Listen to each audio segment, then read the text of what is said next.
Thanks for waiting with us here. Really excited to announce today that New Age Products is joining our team as a jersey patch sponsor, but really a member of the family in a way that I think we're really excited about. Frank and Parag, their founders, are here with us today. Really honored to have them join us. Mrs. Benson, obviously, is from the time we got here, made it really clear that they're a type of partners we want to be involved in. And those partners are going to invest in the community of New Orleans at the same way that the Saints and Pelicans do under Mrs. Benson's leadership.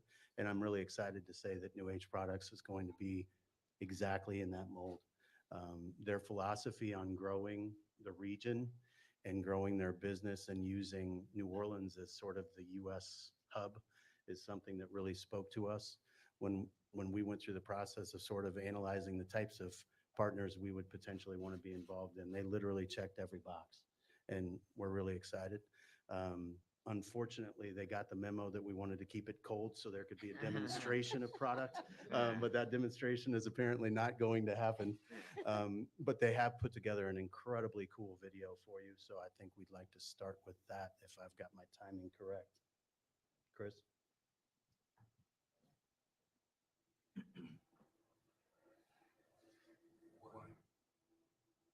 On its own, it feels small, but one has power.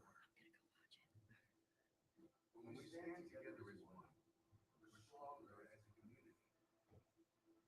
We share what makes us unique, celebrate our wins together. We create moments to remember. In the city that's known for its vibrant celebrations and incredible hospitality, this is where New Age will put down roots and show the world what we do. We help people get the most out of their homes and create the backdrop for friends, neighbors, and families to get together and celebrate. The traditions that make New Orleans so unique are why we create the products that we do.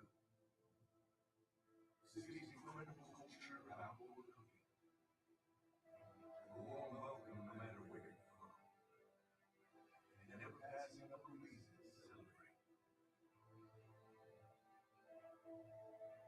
This is the New Age, one with new partnerships built, where we start building something extraordinary.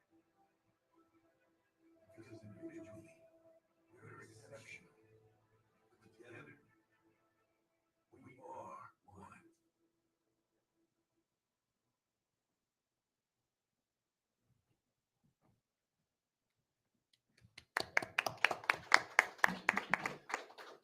So without further ado, Parag, Frank, you have the floor. Thank you, David. We're really excited to be here today. First of all, I want to thank Ms. Benson, Dennis, David, and really the whole marketing team, partnerships team at the Pelicans. They have been fantastic, and we're really excited to be here today. For us, we started the business about 15, 20 years ago.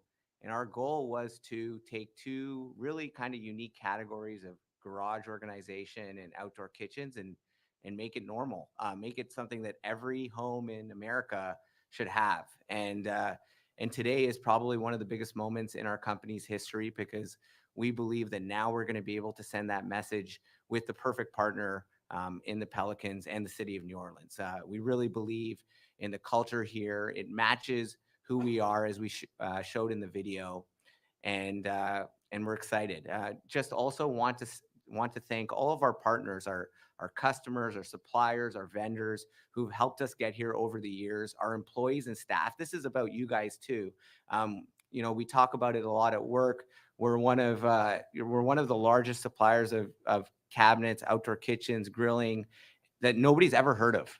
And hopefully today some people have heard of us. So thank you guys for all of your hard work and dedication. And we're very, very excited to be here and excited about joining the community. Yeah, absolutely. Just to echo Parag's comments, thank you, Ms. Benson. Thank you, Griff, for the opportunity, the entire marketing team, all the hard work that was put into this from the Pelicans team and the New Age teams as well. And like Prague said, finally we have a chance to have, a lot of people, understand the brand and get to know the brand. And once you see the products, I'm sure after seeing that video and you see this, great outdoor kitchen products here, you're like, I want to get my outdoor kitchen done, or I want to get my garage done. So we'll help you out with that. We know that there's only 30 patches given out across the NBA. It's a very coveted group. We're very honored to be a part of that. And we're more honored to be part of the Pelicans organization and team up with the organization. The commitment to community involvement that we've heard about and that we've seen and led by Miss Benson, we're all about that. So all the work that we've done before with organizations like Habitat for Humanity, that's an organization that we've donated about $1 million of product to over the past few years, and we just want to keep up that commitment as well. So being involved in the community, sharing those values, that's something that really resonated with us in creating this partnership. So thank you again. We're excited to showcase our awesome products to everybody, and we're looking forward to teaming up with the Pelicans and the fans this whole year. Thanks a lot. Before we wrap, we have a quick photo op for some jerseys and basketball shows in.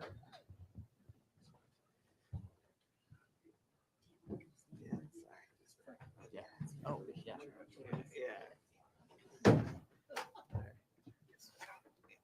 Looks tight in here. Okay, that works.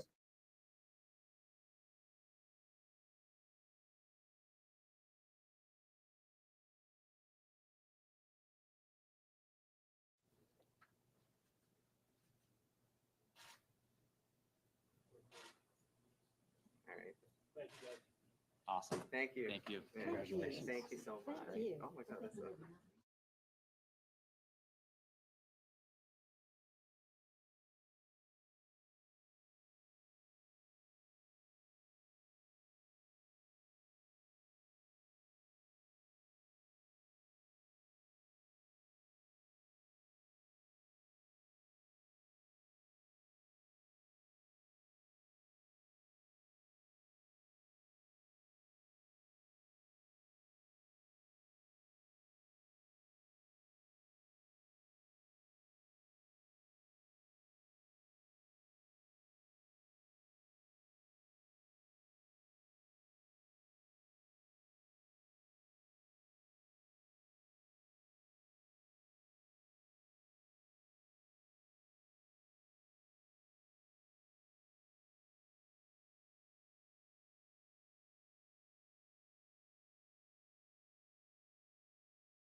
Thank you for bearing with us as we make the transition there. Obviously, this is a day that's pretty momentous for all of us, New Age products included. But I think for us, this is something that we've really been looking forward to for quite a while. Media Day represents a beginning league-wide, and everybody in our positions is up here telling you how good they're going to be, and everybody loves their team, and it's all the same all the time.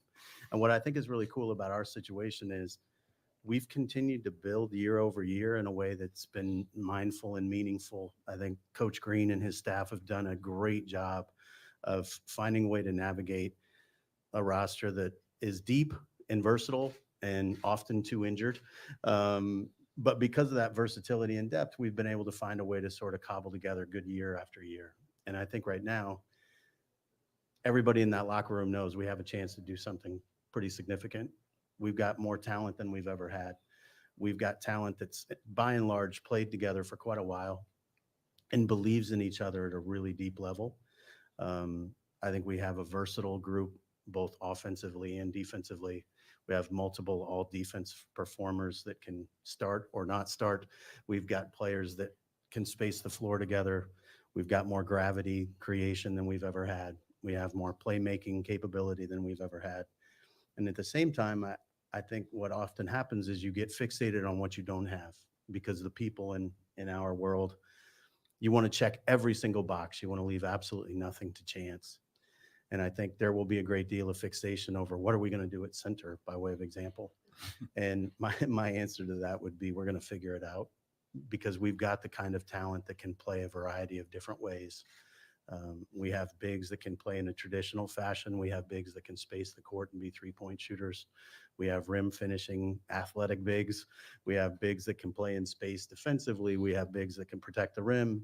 But none of that matters if you're not going to be on the floor, because the wing talent and depth on this team is so good, they may not be. And I think Coach Green and his staff have looked very, very closely at a lot of different lineup combinations. I think they're going to try a lot of different things. But at the same time, when you've got 6 players like we do that have all played about 30 minutes a game in their career and are at the talent level they are, we'll figure it out. And we feel really strongly that we're in a prime position to do that. This offseason obviously was incredibly busy and active in a whole bunch of different ways on and off the court. Obviously, having Bryson assume the position of general manager was one that was really important to us, and we're grateful for. And without further ado, we'll get some of his comments, and I'll shut up. No, thanks, Griff, and this is such an honor to be up here for this upcoming season. I mean, just piggyback on what Griff said, really, really excited for our coaching staff. The amount of talent that we have on this team, I think it is the most I've seen since we've been here. Very deep and versatile roster. And yeah, I don't want to take up too much time because I know you guys have questions, but really, really excited for this upcoming year and our journey to Nashville and get this thing going.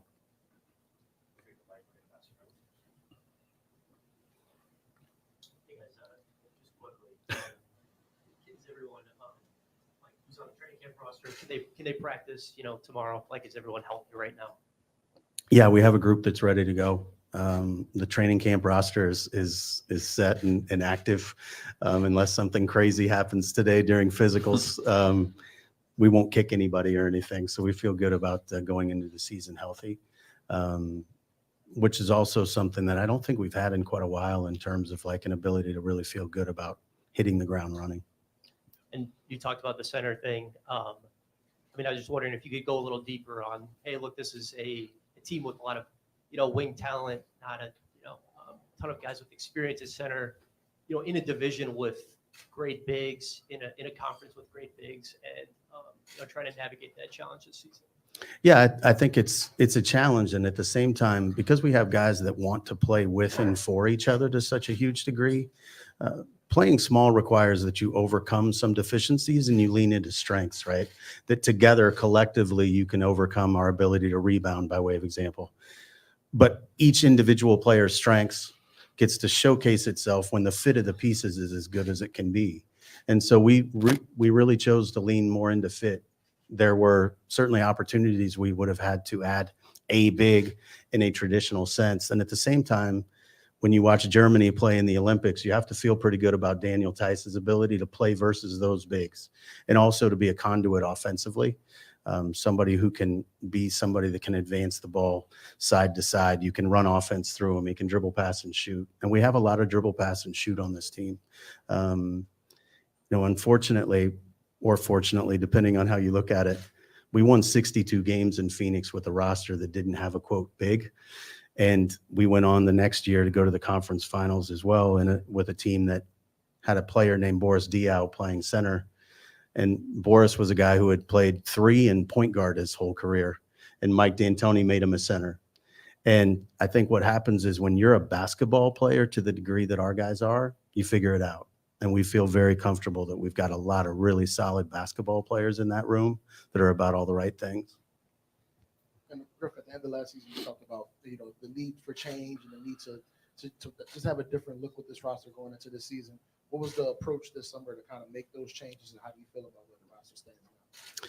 Yeah, I think, and maybe Bryson can speak to this too, but I think one of the things we were really mindful of was we were not a particularly good closing team. We weren't a team that could come down the stretch and really make plays when we needed to. So adding an elite playmaker and a point guard in DeJounte was something that was really important to us, because we've got incredible depth of playmaking. We didn't have incredible depth of people who had been proven game closers. And DeJounte is one of those. He's also, from a leadership perspective, much more of an alpha than we've had. And I think you can already see the impact he's had in galvanizing our group. We've had great veteran leadership in a more quiet way. I think DeJounte is somebody who's ringing bells a little bit more vocally for us, and that's exciting. For sure. His ability to pressure the paint. I mean, we kind of talked about internally how important that is.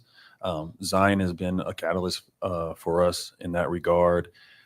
A lot of our paint touches are driven through him, but now you get somebody with DeJounte that can make plays with the ball and facilitate as well as pressure the paint in close games. And so that's something that, as long as, to Griff's point, along with his leadership, that's something that we have not been able to have on this roster. And so it's a great addition. And I think he's going to add a ton of value in those regards. Yeah, for either one of you guys, Griff brought up those old Suns teams, and that was one of the first, really successful small ball groups. What's your feel just about, how good this team could be when you guys are playing small ball? I think we can be extremely good. The thing is that when you say small, I don't necessarily see it that way with the amount of length that we have on our perimeter. Trey is 6'9". Trey will tell you he's 6'10". I'm gonna say he's 6'9". But Herb is 6'8". Bi is 6'9". I don't know if you've seen DeJounte's arms, but they go down to his ankles. Like there's a ton of length and athleticism. So I get it. You don't have a traditional big. Neither did Golden State. And Coach Green was there when they would go small with Draymond. He manned the position.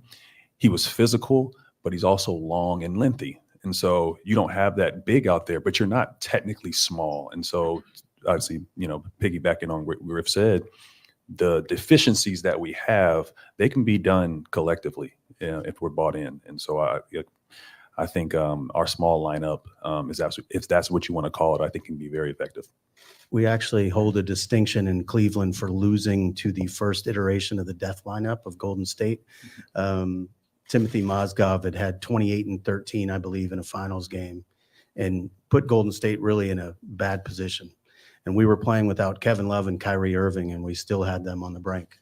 And what they did at that time was they switched to the lineup you just referred to with Draymond as a 5, and they inserted Iguodala into the starting lineup.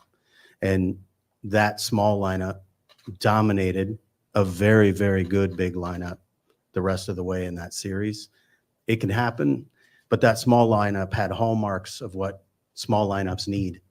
And they all fit together in a way that they could overcome what was perceived as a size deficiency. And we feel like we've got a lineup that if we put the right pieces together, that can happen. And again, what those pieces are going to take time. I mean, this is going to be a work in progress.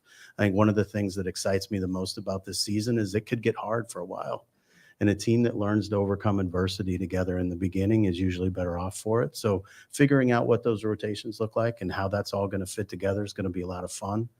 If it doesn't work initially, it doesn't mean it won't. You guys were able to get the Jose extension done. You have a couple other players, Trey and Bi, also up for extension. Just where do you guys stand on those discussions, and how do you anticipate that kind of playing out? You want to talk about Jose first? Oh, okay. No, we're excited about Jose and being able to keep him in the family. He's really, really important to this. Griff did a phenomenal job of, negotiating with his agent and his representation. And so we feel really, really good about it. I mean, Jose has been a big part of the culture of our organization, and having him on the books moving forward is really important for us. We're excited that we got it done. So the thing that Jose has in common with DeJounte, with Javonte Green, we've got far more depth of tenacity and want to on this group. I think we've got a real grit to us as a group. And Jose really is the embodiment of that for us. It was important to us to keep him here because of that. The message he sends every day when he touches the court is, I'm here to go to work. And while he may lay in the weeds too often trying to get a steal in the corner, he also brings a level of energy and effort and passion for this that we want our players to model. And to the point you made about, or the question you asked about Trey and Brandon, those guys are just as committed to this organization as Jose is. Brandon was when he signed a 5-year deal with no option. And from the beginning, we said it marked a sort of paradigm shift in this organization, and at least a sea shift where this became a place people wanted to be. And Brandon's a huge part of the reason that that's true. Trey is no different. He's excited about being here. We've had very positive conversations with his representation. And at the same time, I would tell you, none of that matters if we don't have great years. And if those players don't buy into playing for one another.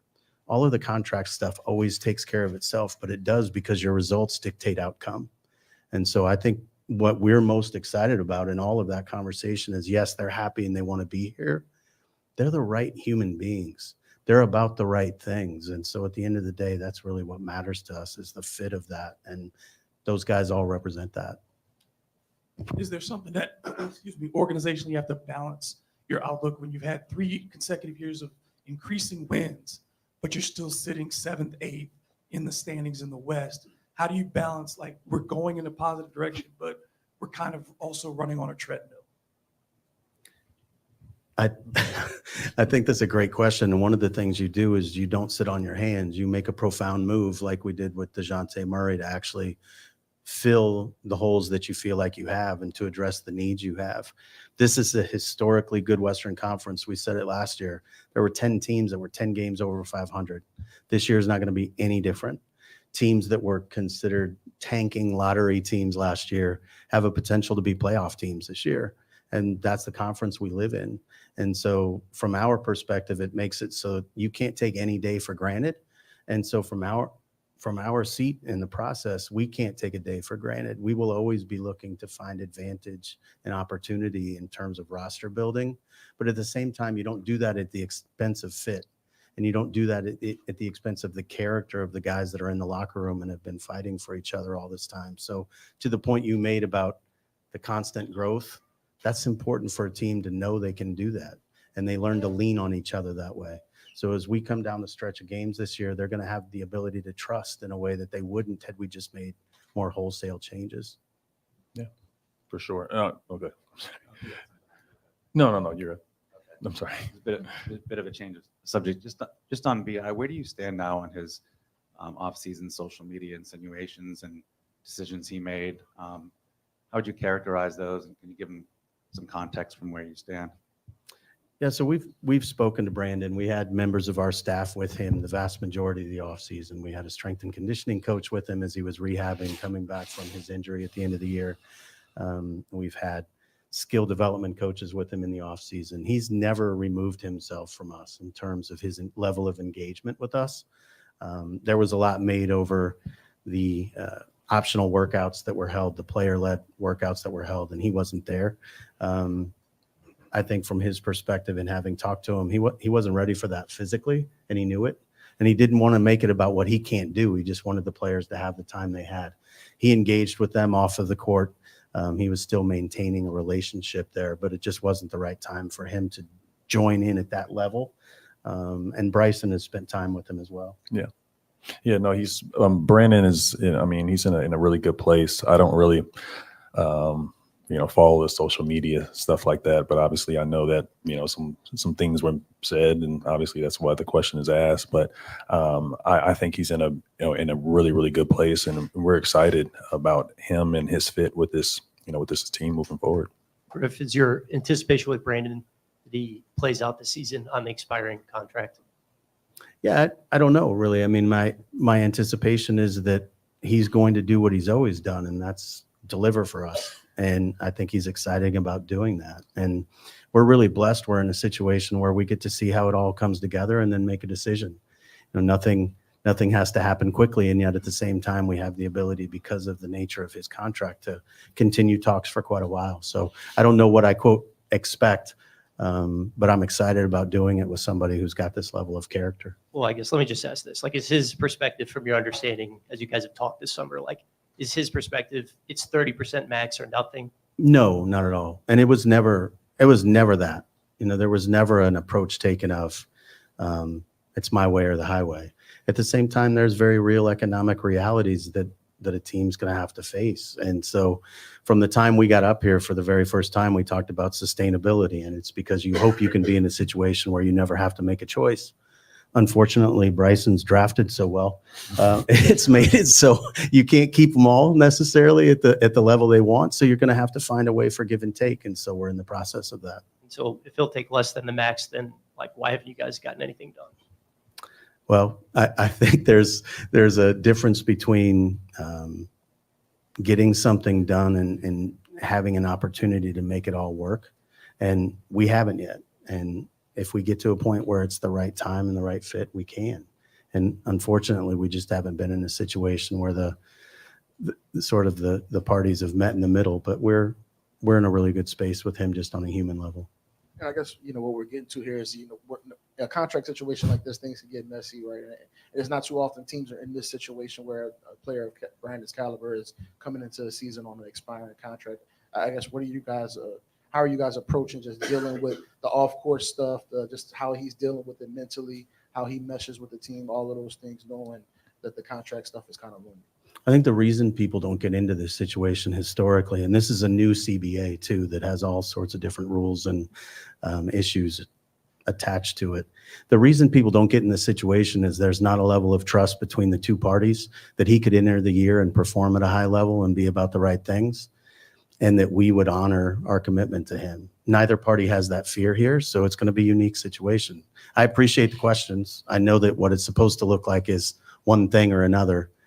In this case, we're not worried about that. He's a really unique guy with a really unique skill set, and we know he has a level of commitment to us, and I think he trusts that we do to him as well. Yeah. What have the conversations been like with him as far as just what his role is going to look like? You guys have spoken highly about DeJounte and what he's going to bring. How does that look with BI and the rest of the guys? Yeah, I think that's more a question for Coach Green. Brandon is such a polarizing player. He can score in a number of different ways.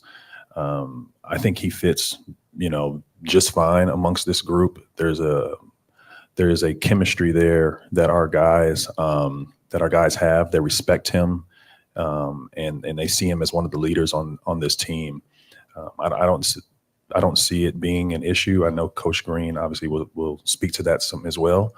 But Brandon is going to have, I believe, a really good year with us this year, and I think his fit is going to be tremendous with this group. It's incredible. There were more than 10 questions in. We haven't even talked about Zion yet. I'm going to bring Zion up. Congratulations. So you saw the way Zion finished last year. We saw the change in his approach, his demeanor, his body throughout the course of last season, and it's carried in this summer. The whole world's been kind of watching. What have you guys seen from behind the scenes about his maturation process that maybe we don't know? And what are your expectations for him this upcoming year? I mean, he's locked in. He is every bit locked in. I mean, he's done a great job this summer. Our training staff, our medical group have done a really, really good job of working with him. There has been a level of buy-in with Z that is very, very encouraging. As an organization and from a team standpoint as well. He is, I think he said, there was a comment that he said he's out for vengeance this year. And I mean, that excites me. I know excites a lot of people in this room, because I think there's a level of commitment that he has, and he hasn't tasted it yet. This is Zion's going into his 6th season. And although we've played as an organization in a couple of playoff series, he hasn't, and I know that's probably driving him. And I think he's going to be primed and ready this year to have a phenomenal year. Can I ask about another veteran player, if that's okay? You talked about buy-in. I know Coach can probably talk more about what CJ's role will be this year. Has he been okay as far as whatever the role is? I know sometimes for a veteran player, if they're going to a team that's won a championship, it's more tangible if they're in a new role, but in one that he has helped get to where it is, if his role is different this year, I assume he's okay with that. His presence in our building this offseason has been incredible. He's there every day, putting in some time. I would say he, Herb, and Hawk probably, and JRE maybe, rang the bell in our building more than anybody else in terms of their commitment to us.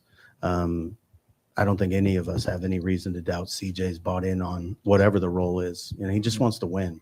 It's a 12-year veteran who's about all the right things. And I think it's pretty clear, and he'll answer this when he gets up here, but he just wants to be about the right things and winning games. Yeah, and to also wanted to add this, CJ he changed his role last year, and I think his mind frame has always been team first. CJ has always been someone that probably handles the ball a little bit more than he did last year, but he changed his shot profile. I think Coach Green and the staff did a really, really good job of communicating what they needed from him, and he answered the bell, and he had one of his most efficient years. I don't see any reason why CJ would have any issues with his role on this team. He does a really good job of adapting. To expand on Zion a little bit, with the current roster, how creative could you get with Zion? Coach, pretty creative. Again, this is something that I think people have a really difficult time getting their mind around when they see him. Zion grew up a point guard, and he grew up with the ball in his hand. Yeah. He literally identifies the game by facing the basket and handling the ball. He's never been traditional as a big in any way, shape, or form, and yet because he's large, people want to make him a big. Yeah. He's really not that. So when people talk about, oh, who's going to play 5? I don't know, but you can call Zion a 6 if you want to. It doesn't matter. Zion has the ability to do whatever he needs to do as a basketball player. One of the challenges I think that has been thrown down to him by Corey Brewer and Aaron Miles and our staff is to shoot more of the shots that he's capable of shooting that he never seems to take. Zion can really shoot the ball. And I think we're looking at his offseason as an opportunity for him, and I know he approached it this way, to add some things to his game.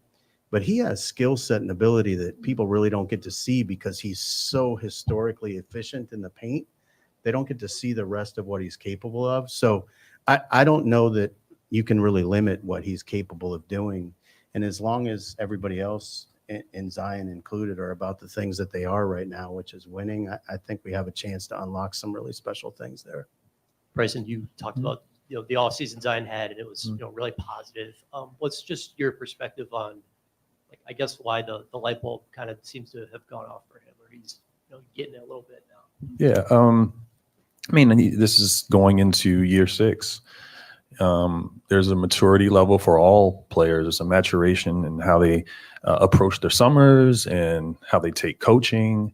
And I think Zion is at that stage in his career where he understands just how important the summers are for him to work on his game. Not that he hasn't, but I think there's another level to the understanding. And also, we got really, really close. He played 70 games last year, and I know he could taste the playoffs. We're coming down to the end of the year, and he has an unfortunate injury. All of that just kind of, I think, bottled up, is just ready to explode, for him. And so how the season ended and then going into the summer, I think, is a big, big reason why he is locked in the way he is. Just want to circle back on your comment on the financial reality of the league and just in general. This isn't the first time you guys have entered the season over the tax line. You guys have happened to spend some assets to get out of it. Just where are you guys at philosophically with that, like where you are over the tax, and just is it sustainable to kind of reach a point at the middle of the season and be all right, well, this isn't the direction we want to head in. Let's continue to spend draft capital to just get out of it. So from the time I got here, Mrs. Benson and her executive team have been really clear with us that when we tell them it's time to start the clock, we can. I think the thing that's really challenging, and now in particular, even more so with the new CBA, when you start your clock as a team that's in the tax and then as an apron team, the impact is profound in terms of what it does to team building. So spending assets to avoid the tax is really more about spend small assets to protect larger assets and to start the clock later in the process. Your results will dictate a lot of that. If we get to the point where we're playing really well and we feel good about where we're at, we have the ability to go deeper. It's not a situation where we're landlocked where we are. It's what does the team warrant we do? And again, what we've been avoiding is not paying the luxury tax. It's starting the clock. and it's putting ourselves into a position where we lose flexibility. And until we feel like we're ready to take a quantum leap forward, it's hard to feel good about doing that.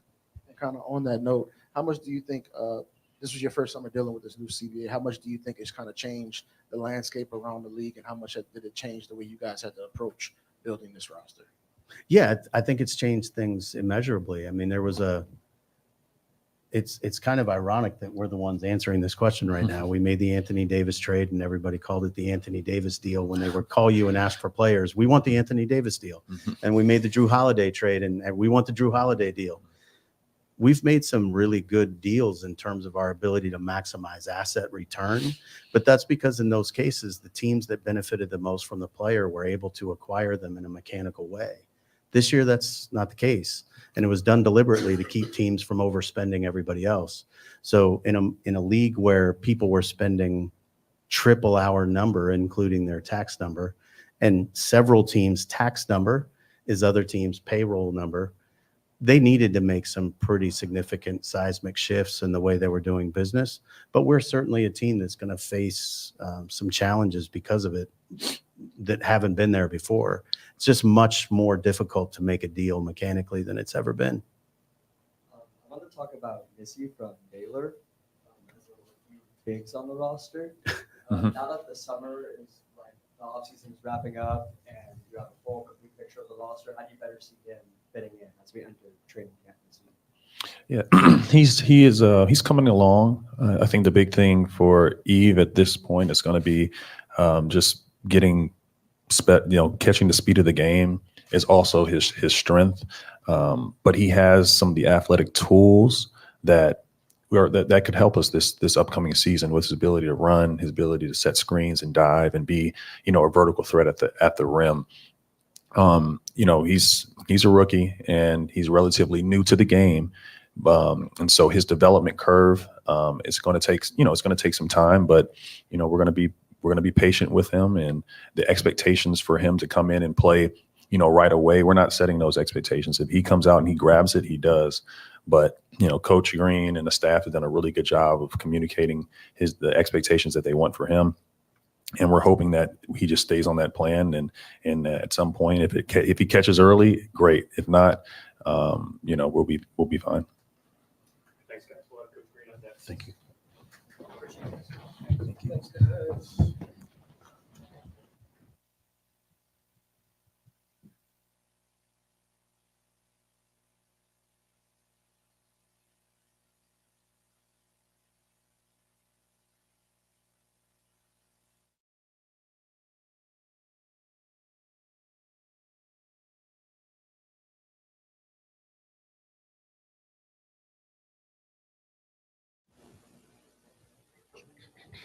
How you guys doing? Hey, Willie, how's it? So going into year 4, once again, I'm, truly thankful. I want to thank God for this opportunity, but also Miss B, Dennis, Griff. It's always a blessing to get an opportunity to lead an organization and a group of young men and get to represent this city well. So looking forward to it. Willie, what's it been like just getting to know DeJounte a little bit? How do you see him fitting in, impacting your team? It's been great. He's a leader, and he's super excited to be here, to join this team. He adds, another threat offensively, defensively as well, a former all-defensive player. So he's excited to get to work. He's not going to do a ton of talking, but he definitely fits into what we're trying to build here.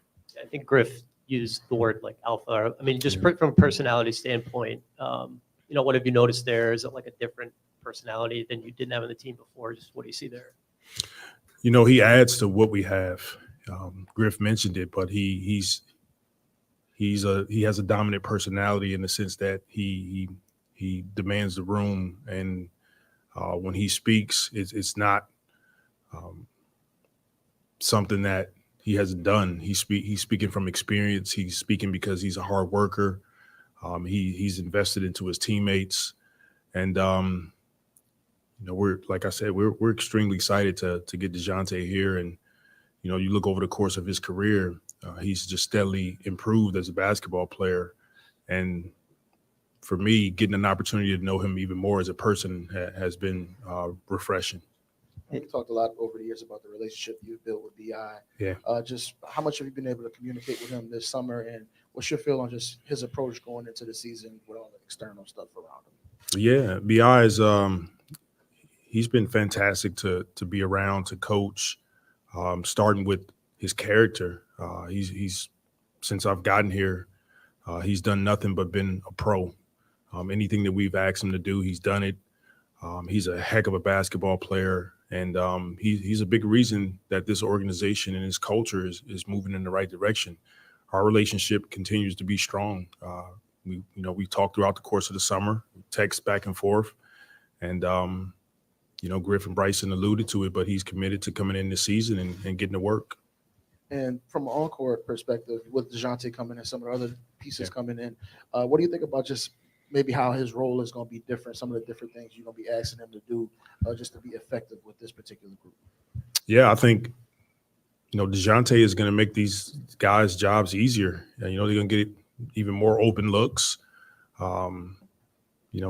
That's something that he's done before. It's something that he wants to do now. That's the leadership quality that he brings.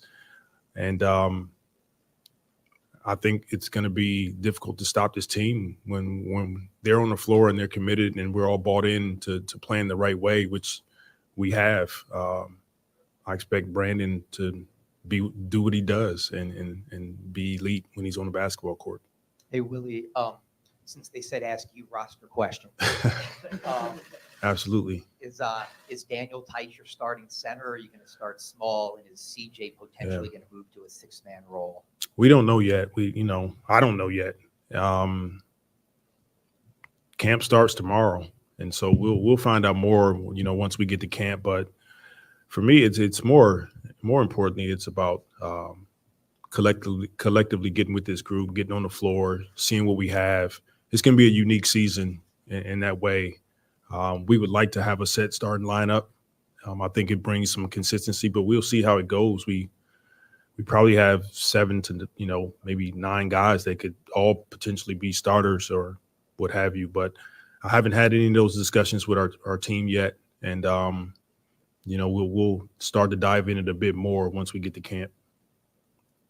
Willie, do you feel like you have to start a traditional center, or are you going to be okay with some nights we're just going to throw a guard, 2 guards, and a couple wings out there? Are you just dead set on the idea of starting a true center? I'm not dead set on it. I'm pretty undecided, but I have some thoughts on it that I'll keep to myself. And then when we get to camp, I just think that your team helps you make those decisions based on the continuity. And the fact of the matter is we're going to have a ton of games where we don't have a traditional center on the floor. Okay, so that's going to happen. Most teams, I don't even know most, but teams in the games, and a lot of times it's not a traditional center on the floor. We got to get accustomed to playing that way for a good bulk of the game, a good percentage of the game anyway. But we'll see how it goes. Just because Griff referred to Golden State earlier, yeah, and their small lineup, is it instructive or helpful to you to reflect on your time as an assistant there, and is that transferable to what you could be dealing with this year? And also, do you feel like people get too hung up on the formalities of what a lineup is supposed to look like in terms of just saying, well, it's an evolving process and it depends on matchups and how games go? So to answer the first part of your question, yes, you do. When you have the experience of being on teams that sort of played small ball. I know Bryson talked about it, and they're not really small, but a non-traditional center on the floor. You definitely lean on the experiences and the way in which you had to play to be at your best. And then too, yeah, for sure. I mean, it's people, they get caught up on who's the starting 5, but for us, it's yes, who's starting. We want to get off to a great start, but also finishing the game. And that's an area that me personally, I have to improve on in the clutch situations as a coach. Putting our team in a situation where we can be successful where we can finish out games and we can have a better record in those moments. Willie, the fact that he has not been the main talking point this offseason, even right now at Media Day, how much do you think that's made this offseason easier for Zion and even for you? I don't know if it's been easier or not, but we're excited at where Zion is at this point in the year. He's putting in a ton of work. He's steadily improving, and he's already a great player. And just to see him continue to add to his focus, to his nutrition, and the steps that he's taken, we're all excited about. And it's going to be good to get all of our guys together tomorrow and get going. And knowing that you have a stabilizing piece like DeJounte only weeks away from getting to see him on the floor, how much does that help you sleep at night knowing even if injuries occur, now you have somebody who's consistently there and has really stepped up in the offseason? Look, we have a talented roster, and I don't know if I'm sleeping better at night because we have a talented roster, but I'm grateful for since I've gotten here, Griff, his staff, they've always done a great job of bringing in high character, high talent, and it allows us to continue to grow on the basketball floor and grow as an organization. DeJounte's a leader, and he made that pretty obvious his first day, his press conference, and having an opportunity to talk to him more. I'm even more impressed with him as a person, and that's what we're about here. We're about bringing in the right people and bringing in guys that are hungry, that want to get better, and all about doing it together. Two things, Willie. Number one, for you as a head coach, going into your fourth year, how would you evaluate yourself compared to where you were your rookie season as a head coach and your evolution? And then the other part, when you're instilling something, when you do have a smaller lineup this year, what are the principles, whether it be having to replace the rebounding that you lose out of a Jonas, the offensive rebounding in particular, those types of things? How do you approach that from position groups or individuals and asking them to modify their roles during training camp? Well, to evaluate myself, I'm definitely getting more comfortable being in the head coaching role, but a lot of improvement for myself. I'm steadily looking for ways to be better, to surround myself with great people, and we've added to our staff that's going to uplift us and to find areas that maybe I'm not as strong in, but these people add and they help, bring something that maybe I was missing. So I'm extremely confident, but at the same time, when I evaluate myself, I know that there's room for improvement, and I want to steady climb and steady be a climber as a coach. And what was the second part of your question again? From on the core perspective, when you're dealing with the guys in training camp, how much are you going to have to change as far as guys adapting to replacing some of the things you are missing with a smaller lineup, having to rebound more on the offensive glass, boxing out in general, guards, coming in more, those types of things? Yeah, last season, I felt like we played more small ball, non-traditional center on the floor than we ever have. So we've kind of been preparing ourselves anyway. And I think we're going to have to double down on, not having JV, who, like, to your point, he cleaned up a lot for us on the rebounding side of things. So we're going to have to double down on being a tough-minded team that can finish possessions, because if we can get defensive stops, our defense has been elite, but the rebounding component is going to be key for us. So getting stops, everybody on the floor understanding how important it is to rebound the ball, and then offensively it allows to play to our strengths. Griff spoke this summer about having excitement about playing a smaller, quicker brand of basketball. But this team traditionally has been toward the bottom of the league in three-point attempts. Would there be a more special emphasis on attempting more three-point shots because you don't have a traditional big and because you're playing more smaller lineups? It will be. It's another area that I feel like we've grown in, but because we shoot a higher percentage from three, but we still need to take a few more attempts. And I think opening the floor up, being able to attack closeouts will allow us to get more kick-out threes. And so it's definitely, like you said, to your point, it's another area for us to continue to improve, especially because it's, I think we were top 10 in the NBA in 3-point percentage. So we want to double down and being able to, really get quality threes up. Just to follow up on that, with Brandon specifically, we've talked about him needing to get his threes up a little bit. He's acknowledged it himself. Mhm. Just, what's the dialogue with him on that, and I guess what needs to kind of happen to help him achieve those goals? Get your threes up, BI. But he knows. He's aware of it. He'll communicate it to you himself. But it's trying to continue to break some habits. His habit is to get to his sweet spot and jump up and shoot the ball, and he's the elite at doing it.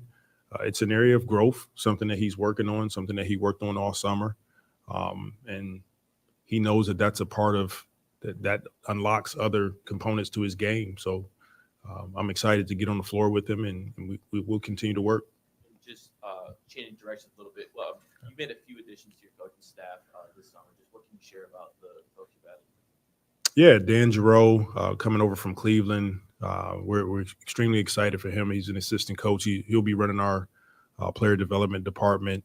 Jody Meeks, a former teammate of mine, he was with our G League team, so we elevated him from the G League. And both of those guys, they fit what we're trying to accomplish. I'm truly, like I said, I'm blessed that Griff is like, yep, whoever you need, go ahead and get them. And we're excited to add them to our group and continue to move forward. Willie, Griff talked about DeJounte kind of adding a proven closer kind of element to his game. And is that something you felt like you all needed in your lineup? We needed to add definitely, just clutch, being better in clutch. And we think he can add to that. And like I mentioned earlier, I hold myself more accountable than anything in those situations.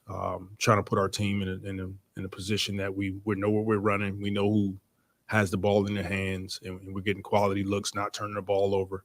But he definitely adds in that area. And you look over the span of his career, he's hit big shot after big shot, and he's accustomed to having the ball at the end of the games. So he's definitely going to help us, and it'll be something we continue to work throughout the course of the season. And Griff also mentioned Zion working on his perimeter game a little bit. We're going to see threes out of Zion. Remember that his career debut? I think he's doing like about 4 in a row. Look, if he's open, especially in the corners, he should definitely take a few. But I think you guys saw, maybe towards the end of the season, he started to take more of a mid-range jumper, something that he's capable of doing and something that he started to work on.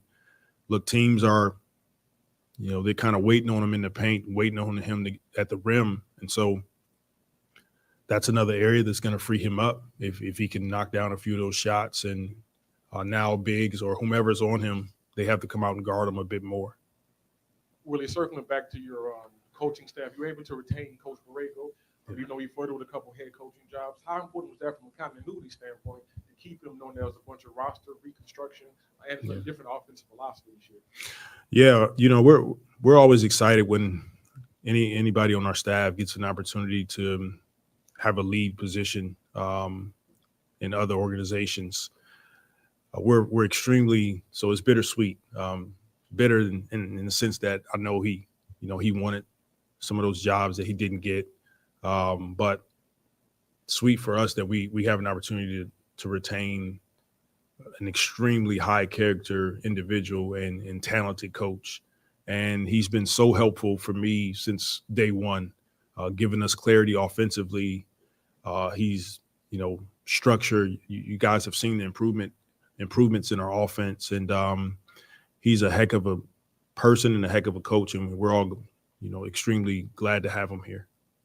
And Griff talked about the amount of talent you guys have on this roster, and you've joked in the past, it's great to have that much talent, but it's also a challenge for a coach to make sure you're playing the right guys and, deciding that some guys just aren't going to play. I guess what's your approach with this team, making sure that everybody's going to continue to be bought in regardless of who's in the lineup, who's playing, who's on the bench and knowing what the ultimate goal is? Yeah, it's much of the same. I'm blessed with a talented roster, and it'll be up to us to figure it out and to all be bought in and to try to maximize his opportunity. At the same time, you can't play 12 guys, and it's tough to play 12 guys in one game.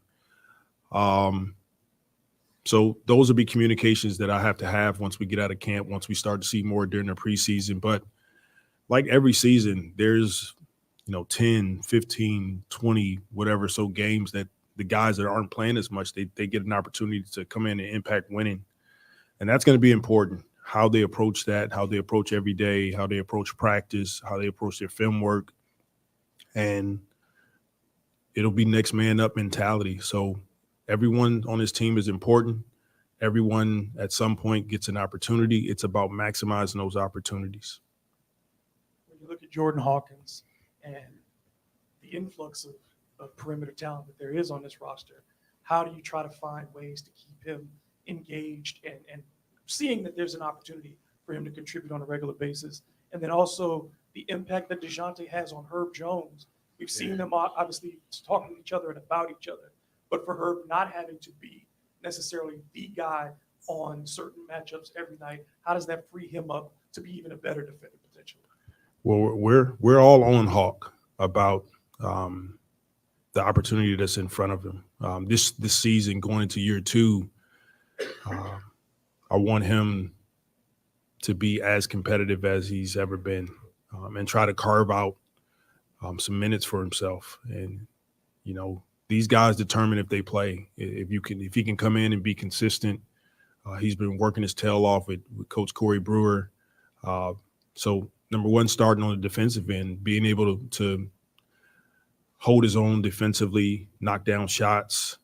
So those things are going to be important for him, and we expect an extremely competitive camp out of Hawk.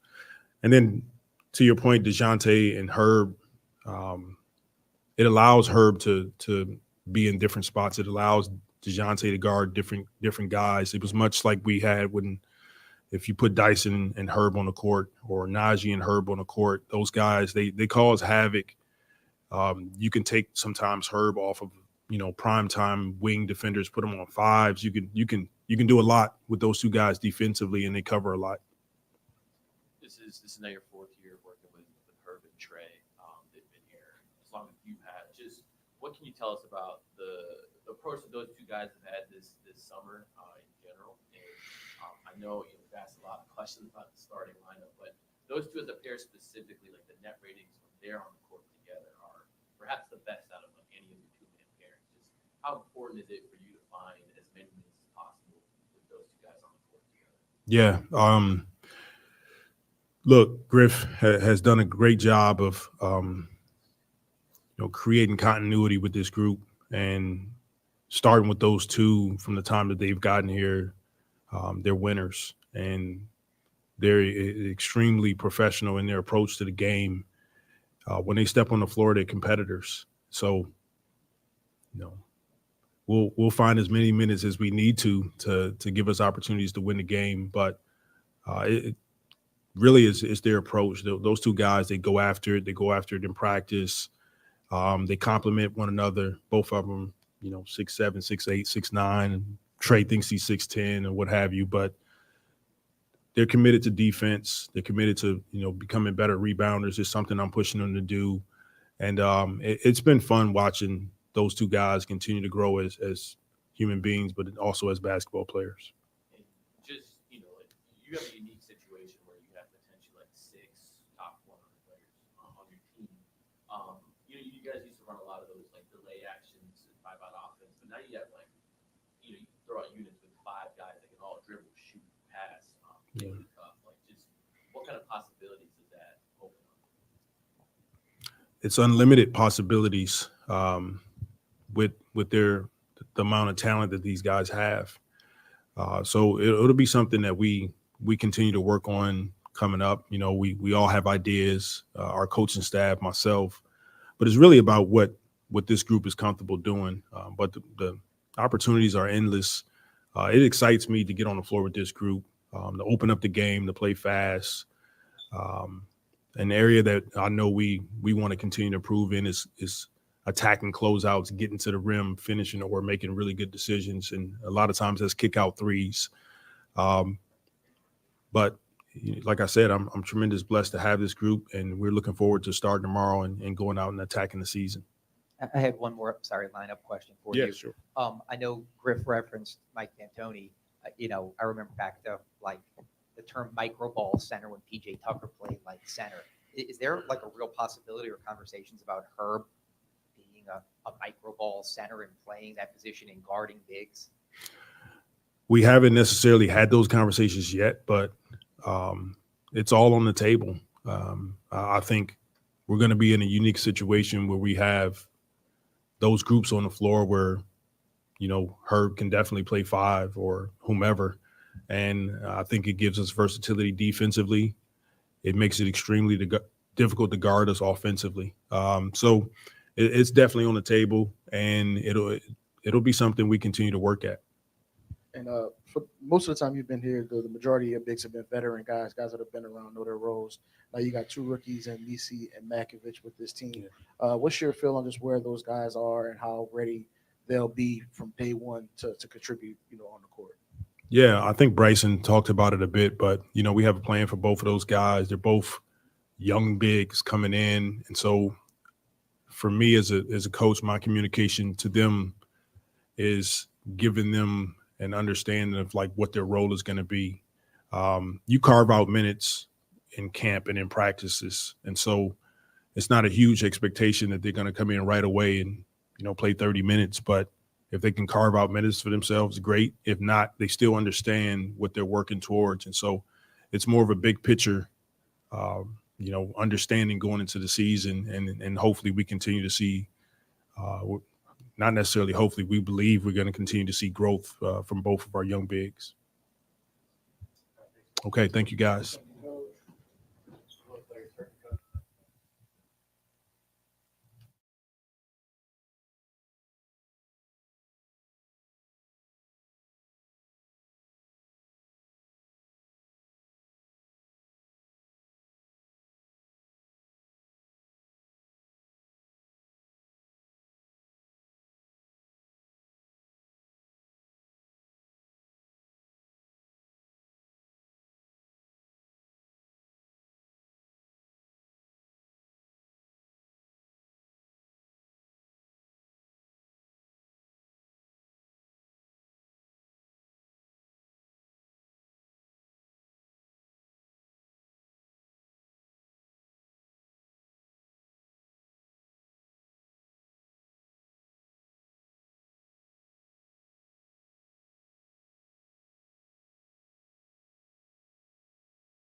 What's going on, y'all?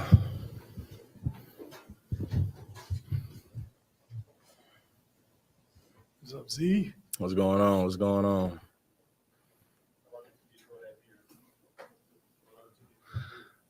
The whole summer. I got some work to do, man. Got some work to do.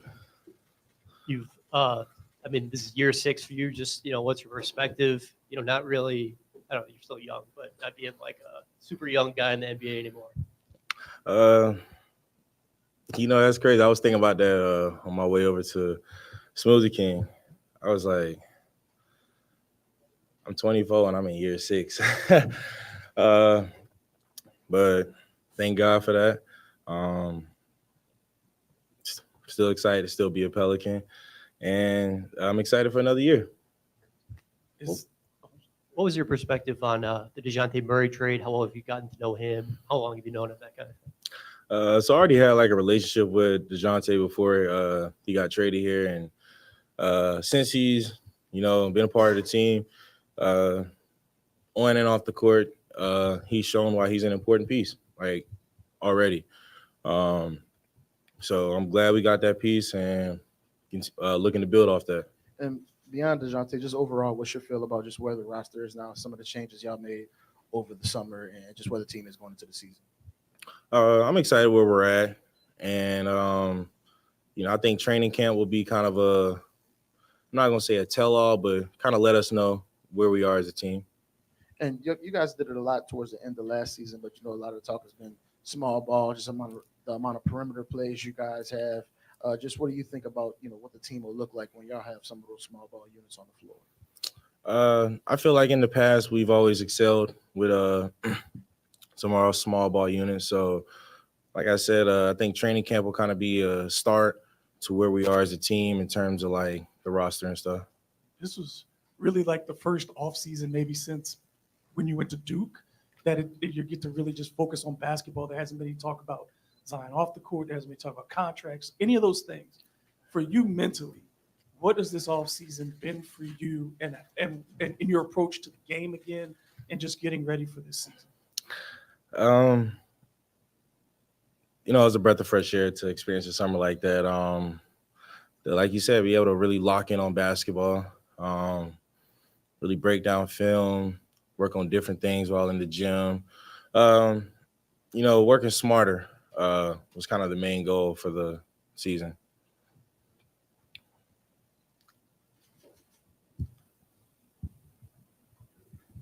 I guess if you could, obviously, we've talked about the history. You're still so young, but all the fanfare, everything coming in, just your determination to make some noise this year. I mean, it's crazy to think, I think sometimes for people like you've never actually played in a playoff game, just kind of goals for yourself and how important it is to finally do something in the postseason.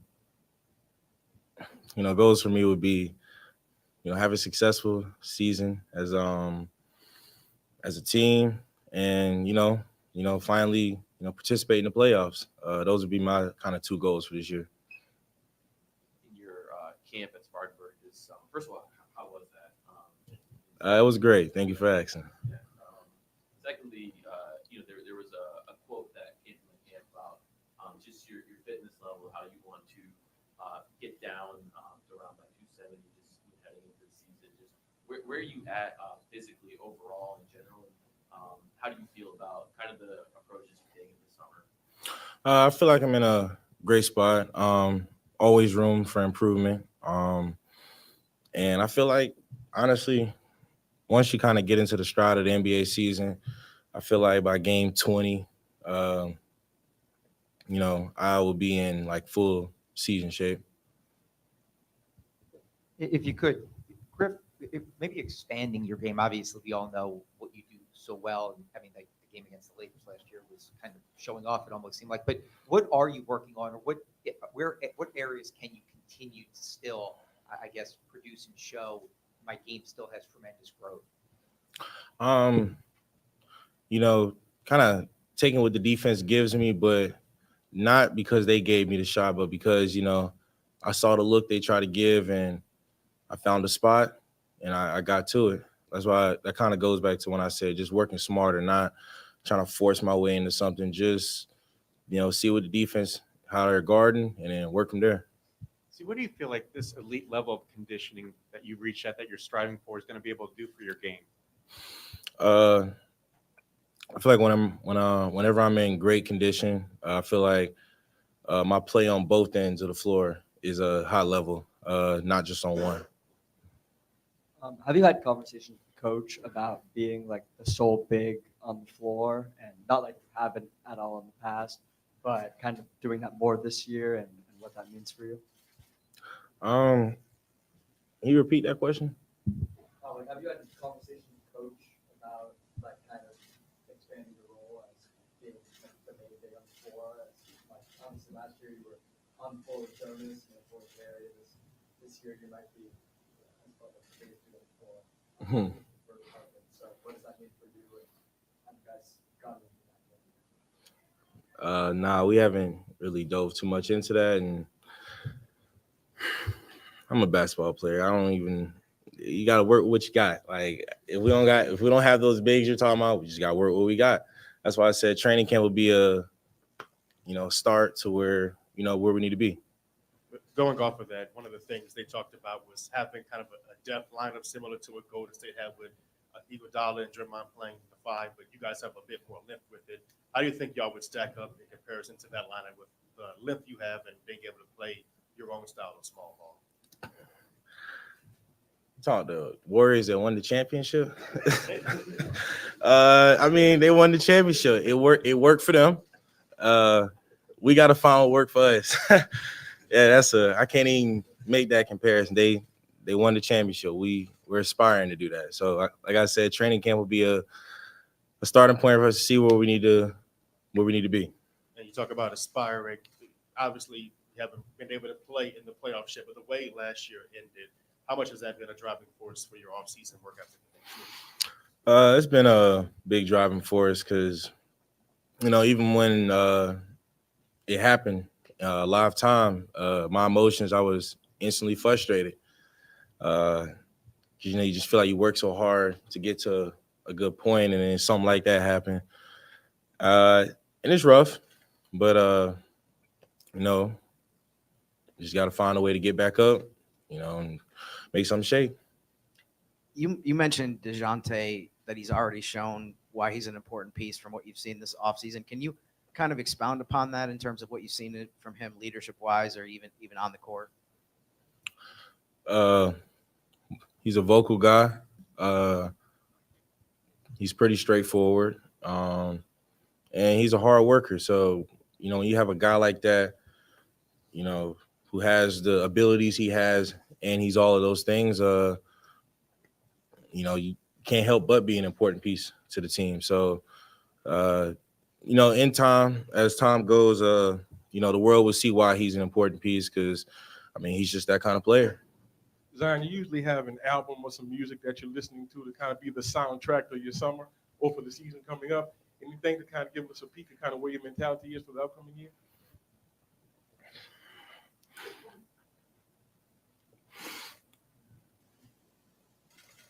That's a great question. I don't know. I feel like I've kind of been all over. But, Notorious B.I.G., Ready to Die. That's always in the mix. Nas, Illmatic. Got to throw Larry June up there. A lot of Currency. Let me say that. Let me start there. I feel like early, especially when I started training seriously, I feel like Currency was heavy in the mix. Hey, Zion, Griff talked earlier and Bryson both about the talent that you all have on this team. It doesn't seem like that's going to be a problem this year. You got plenty of talent. How important then will just accepting roles, you all fitting together, kind of the intangibles with this team? I think what you're kind of getting at is that's just the human factor in it.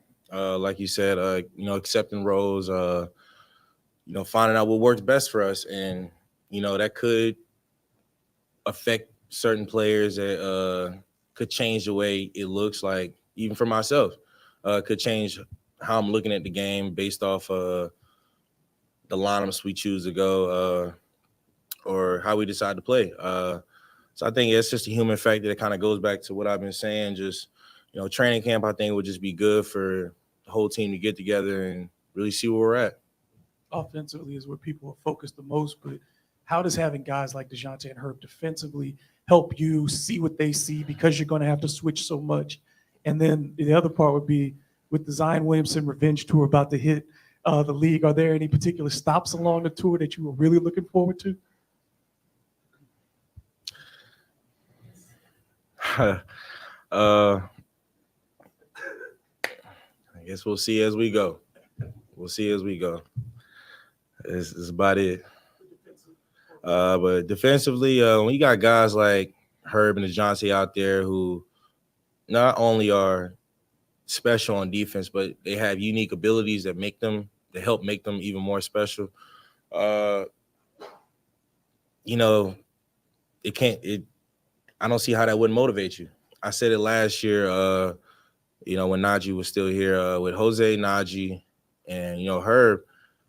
I'm watching these dudes pick up full court, and that can't do nothing but motivate you. Like, you know what, let me lock in on defense, because I can't watch my teammates work the way they're working and not, help them in any way. You talked before about being judged by wins and losses, but purely based on what you're doing on the court, what do you think it's going to take for you to take your game to that next level? Honestly, man, you kind of answered the question for me. I got to win. When you win, how you got there and what you did, they factor that in when you're talking about like individual like players and stuff. But I feel like when you win, it cures all, because, everybody aspires for the same thing. That, at the end of the season, you want your team to be crowned champions. Zion, just two things. One, when you look around and you're driving, and you have people like DeJounte on the corner, or you have CJ, you have Trey, you have so many people you can kick and drive, you can kick and push out to. How much does that really, give you I guess, green light to just drive and see the offense really flow? And secondly, why wasn't Kendrick Lamar in your list for offseason workout playlist? Jeez Christ. What makes you wait first? Before we go to the first part of the question, what made you ask that second question? But I just feel like you had two good songs you could have been playing in the gym. That Euphoria, that not And like what songs would those be? Euphoria, Not Like Us. I'm trying to just understand where was the greatness of the summer in your track list? I'm confused. Man, I hear you. But, you're entitled to your opinion. I'm entitled to mine. But saying that, come on, it's Kendrick Lamar. Like, I really got to sit up here and talk about how good of an artist he is. You just need to hear it, man. Sometimes misunderstanding got to be explained, but you ain't man. explained it.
Hey, how are you doing?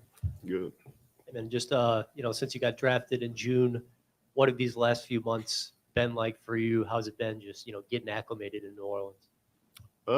It's been pretty cool. It's different from college for sure. Just need to find the place, find a car, a lot of other stuff to do, but it's cool.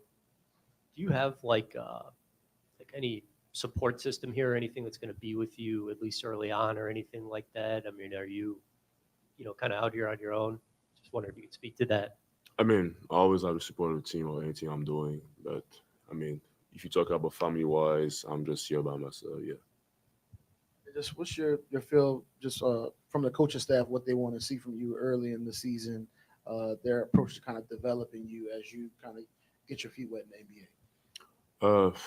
For now, I'll say like the I'm gonna contribute in a lot of different ways, like defense, especially blocking shot, getting rebounds. Obviously, being the anchor of the defense will be the main thing for me, and be able to communicate more is definitely one of the goals of this season. And obviously, draft night was big, and there's a lot of emotion that comes with that. But do you feel like today's kind of the first day where it kind of feels real? Where it's like, okay, you're seeing all the guys around, everybody's got their jerseys on. It's like, okay, I'm officially a part of this team. Like the journey kind of starts today. Yeah, definitely. I mean, I'm super excited for training camp as well. I know there's whenever training camp is gonna start tomorrow, I'm gonna feel like, okay, now we're really starting for real. So it should be exciting. What was your personal focus this summer in terms of developing your basketball game and just your body and physical aspect of football? Obviously, getting used to the game and the physicality as well.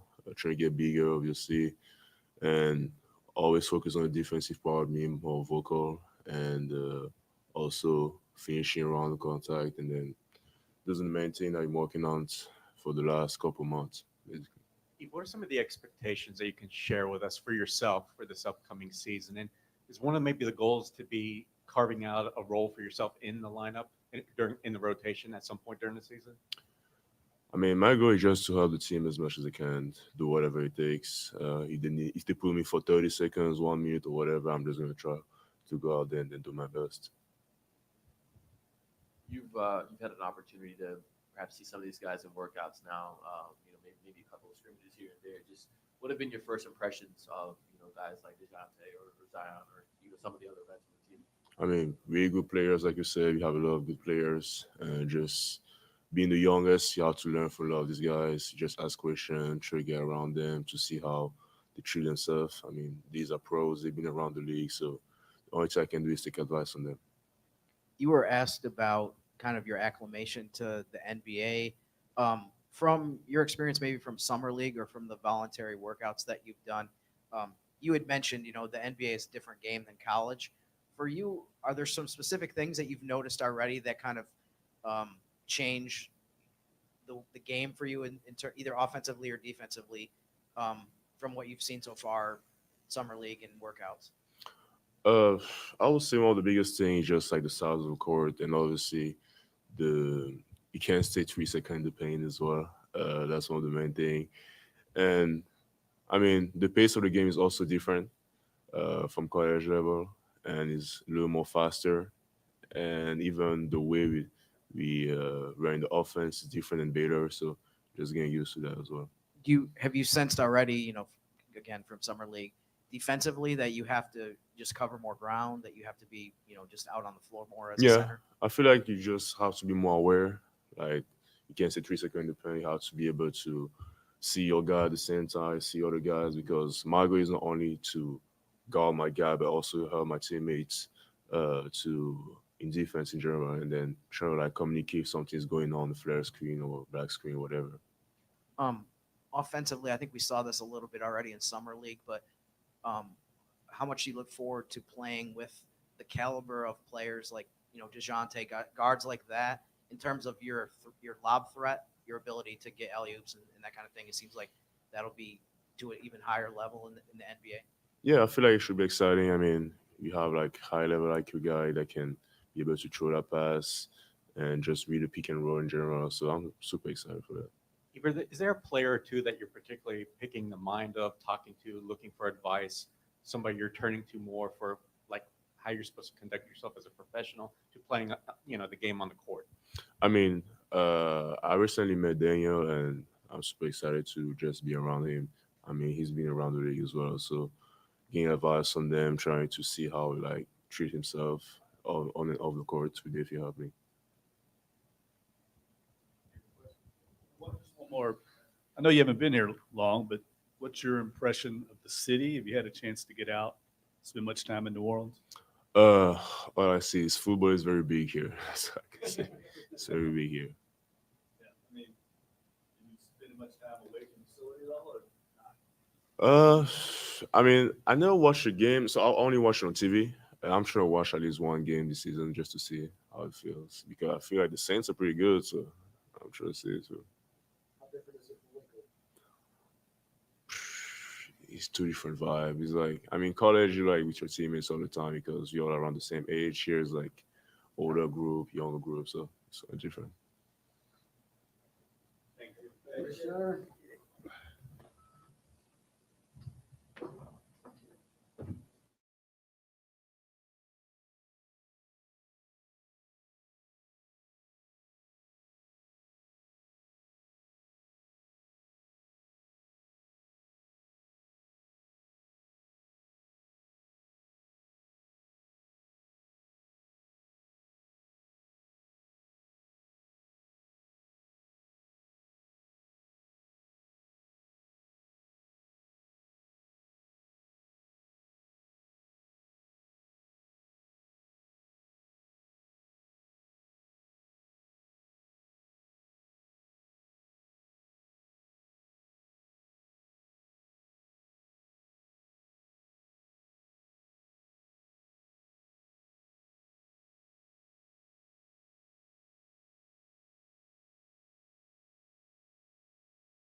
What's up, brother? How you doing? So, just what's your feel after the changes you guys made to the roster this summer? Just where you guys are in the field, hitting in the training camp. No, I think our roster has continued to get better throughout my time here. I think we've added depth. Obviously, DeJounte is a really good player. He can put pressure on the rim. He can create others. He's a good defender. He can score. He's hit big shots down the stretch of games, so he has that ability to be able to take over when necessary, and he loves the game. We obviously share the same birthday, so DeJounte and I have known each other for years.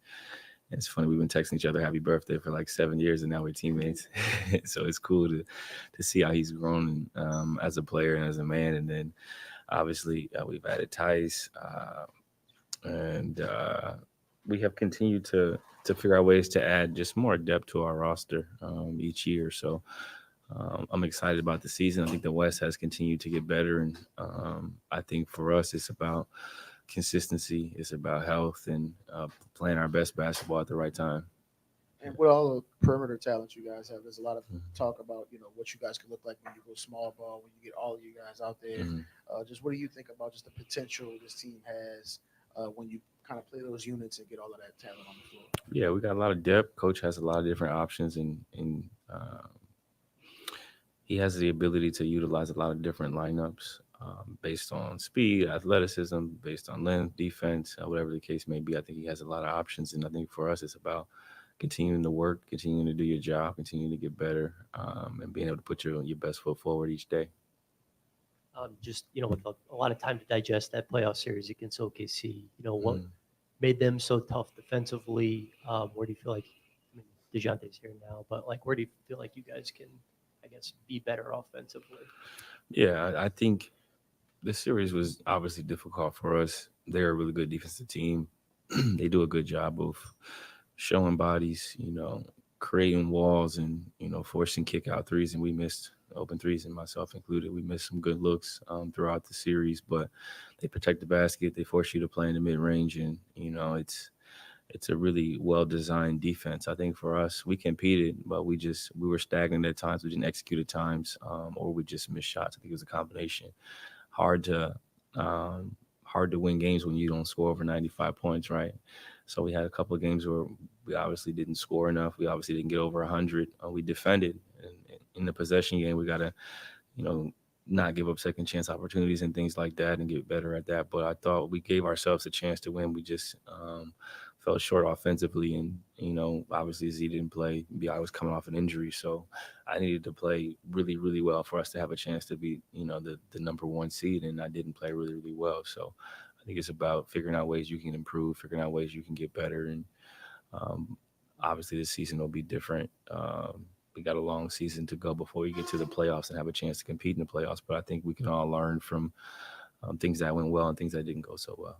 And the last time the New Orleans franchise made the playoffs in back-to-back years, it was 07, 08, 08, 09. It's been a long time. You guys have got a chance to do that this year. I mean, I know you went to the playoffs, almost every year in Portland. Just would that be meaningful to just, I guess, that consistency of hey, we're a team that's going to win around 50 games every year, be in the playoffs every year? I mean, would that be meaningful to establish that consistency? Yeah. Whenever you have a chance to compete in the playoffs, it means you're doing things right. It means that you have a sense of consistency. It means that you're building, the right type of camaraderie, but it also gives your fans something to appreciate and something to root for. And I'm a fan of sports, and my Browns aren't doing so well right now, but I think when your team is doing well, you want to support them and you want to be able to see them put their best foot forward. And also is that you're able to gauge and see how close are you to potentially winning a championship. And the only way to win a championship is to get to the playoffs and compete and to gain that experience. So that would be, a really cool accomplishment for us. Is that the end goal? No, we want to make the playoffs. We want to, win in the playoffs and give ourselves a chance to hang banners, but you got to be able to make the playoffs consistently before you can do things like that. Last year, you got a lot of praise for adjusting your role, the team coming to you and saying, CJ, we need you to become more of a volume shooter. This year, with the amount of depth you have at your position in particular, have you already had talks about how you may have to modify both your mental and your approach to the game itself when you're on the court? we haven't started training camp yet, but we have had just conversations about the season, what's to be expected. And I think for me, it's like I've been in the league a long time. I've played the game at a high level for a long time, so I know how to prepare. I know how to adapt accordingly, and I can play with anybody. So I'm not too worried about the season. I prepared the way that I know how. I did what I was supposed to do to be physically and mentally ready. And now it's just up to us to kind of put things together properly, to try to be healthy at the right time and to just compete at a high level and execute the coach's game plan. But I think for us, we got a really good roster. We got good players. We got good staff. We got great fan support. And now it's just about putting together a full season. I think we've been great in spurts. We've been not so great in spurts. And for us, it's body of work. You got 82 games to kind of get ready for what's hopefully a long playoff run. And that's time for the coaching staff to experiment, to kind of figure things out. And it allows players to kind of adapt and grow together. And then, hopefully everybody's playing their best basketball in April and May. When you look at the depth of the Western Conference, 3 straight years you guys have gotten better record-wise, but you're still fighting for, playing position at the end of the season. How frustrating is that, seeing the progress record-wise, but seeing some kind of a plateauing of where you are at the end of the season? Yeah, it's margins, man. We were close to obviously not being in the playing game. We had some games slip away throughout the season. We lost to Utah twice. We lost to Chicago twice. We lost to Memphis twice.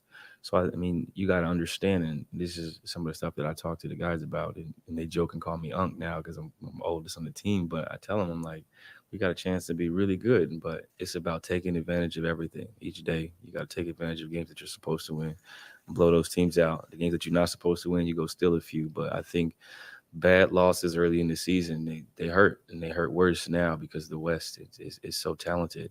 Obviously, Z got hurt in that Laker game, but if we win one more game throughout the season, that game doesn't matter and it doesn't even happen. So it's like understanding that as you're playing your schedule, as you go through the season and you have games that you call schedule losses, you got games where you feel like this is a nice part of the schedule, nice part of the season.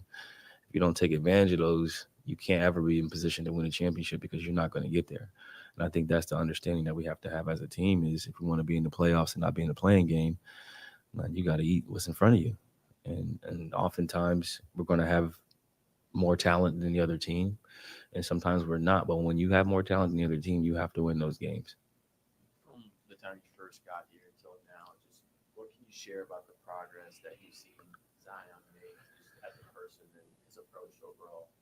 Yeah, I think he's got a better understanding of what it takes to be successful. And I don't just mean the dunks and the finishes. I mean just successful overall as a man, as a person, in terms of the approach, the confidence, the consistency, how to communicate, how to work on the right things, how to be more vocal.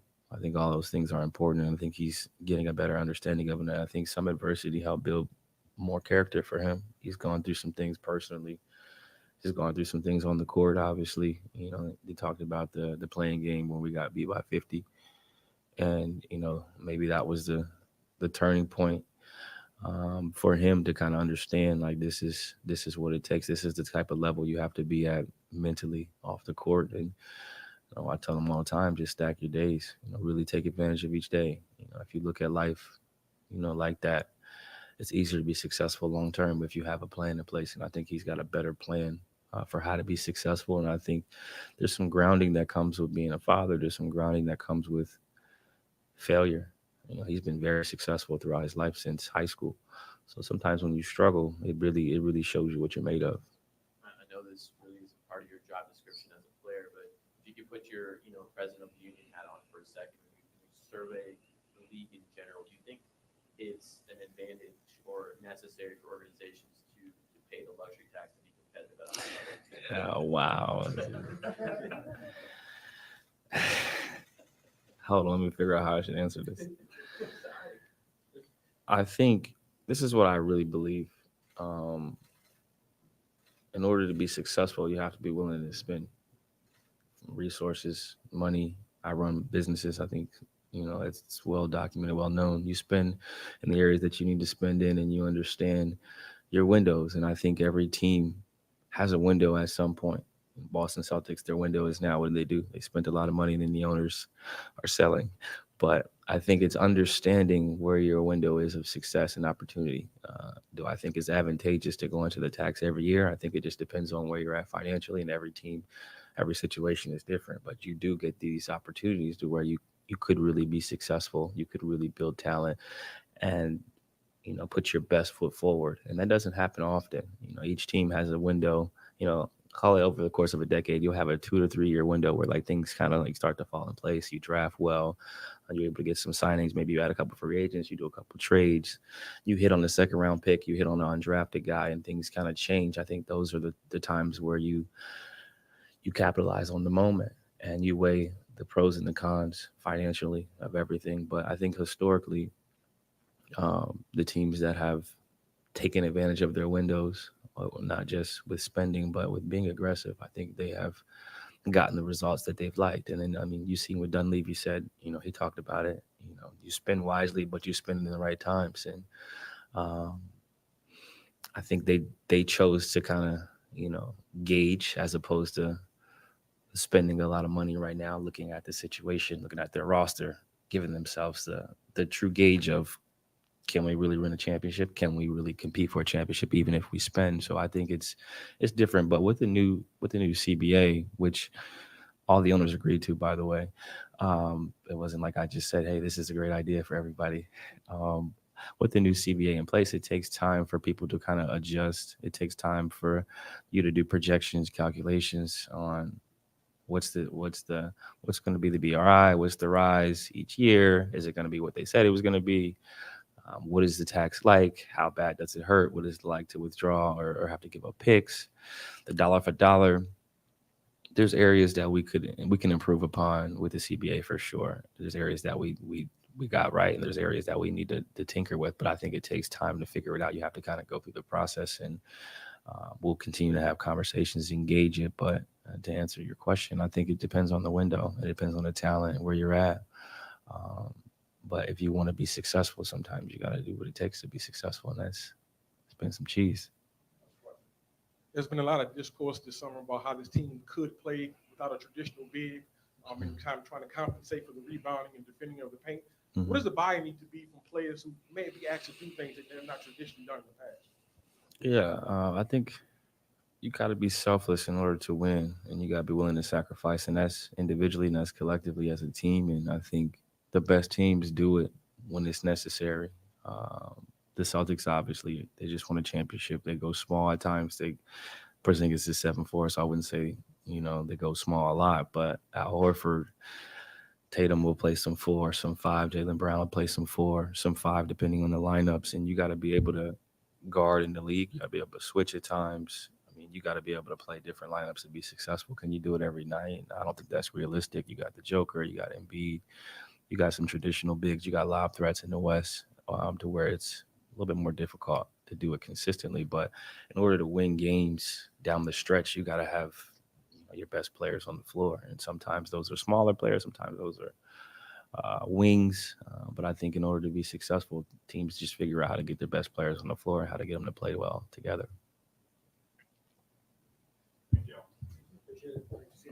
Yeah, have a good one.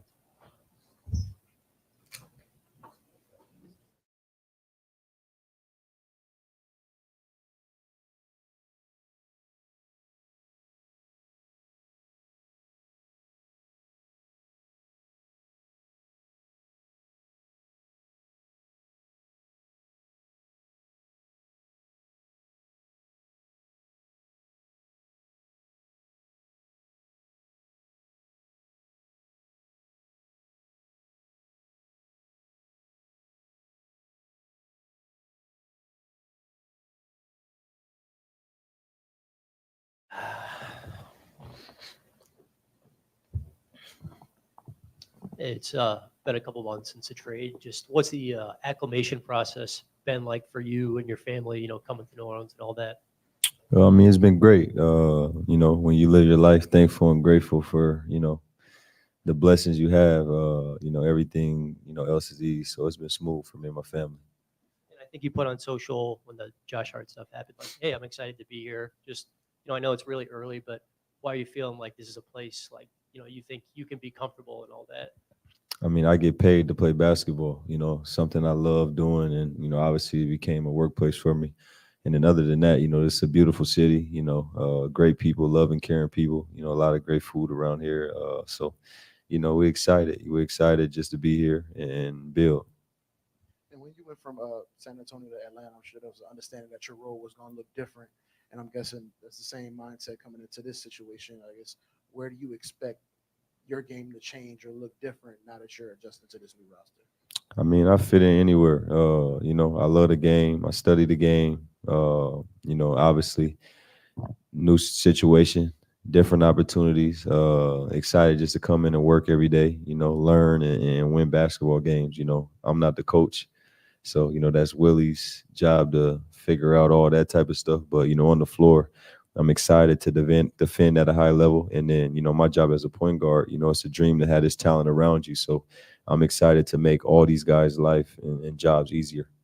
And getting to spend time in Cali with the guys and have most of the group together, I guess, what was your kind of takeaway, just getting to see everybody in the same room at the same time and kind of just envisioning what it could look like?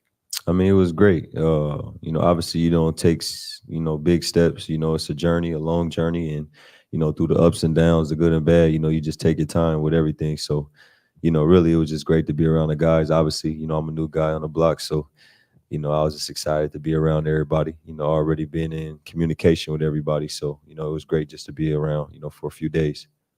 You mentioned how smooth your transition has been to the city.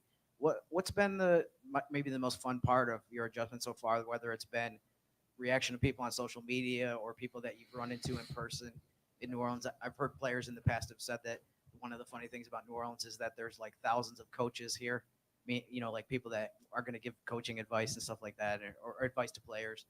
So what's been the most fun part about it so far? I mean, the fun part, just, being here. Like I said, I'm thankful and grateful, for my blessings. Each and every day, I'm blessed to wake up. I give thanks to God. So, like I said, I'm thankful and grateful to be here. I'm still trying to figure out and learn everything, taking a day at a time. But me and my family's thankful and grateful. One thing I can say, though, is the potholes, man, everywhere. It reminds me of my neighborhood. I feel like I'm in the back streets of my neighborhood everywhere I go. So that's one thing I do not like.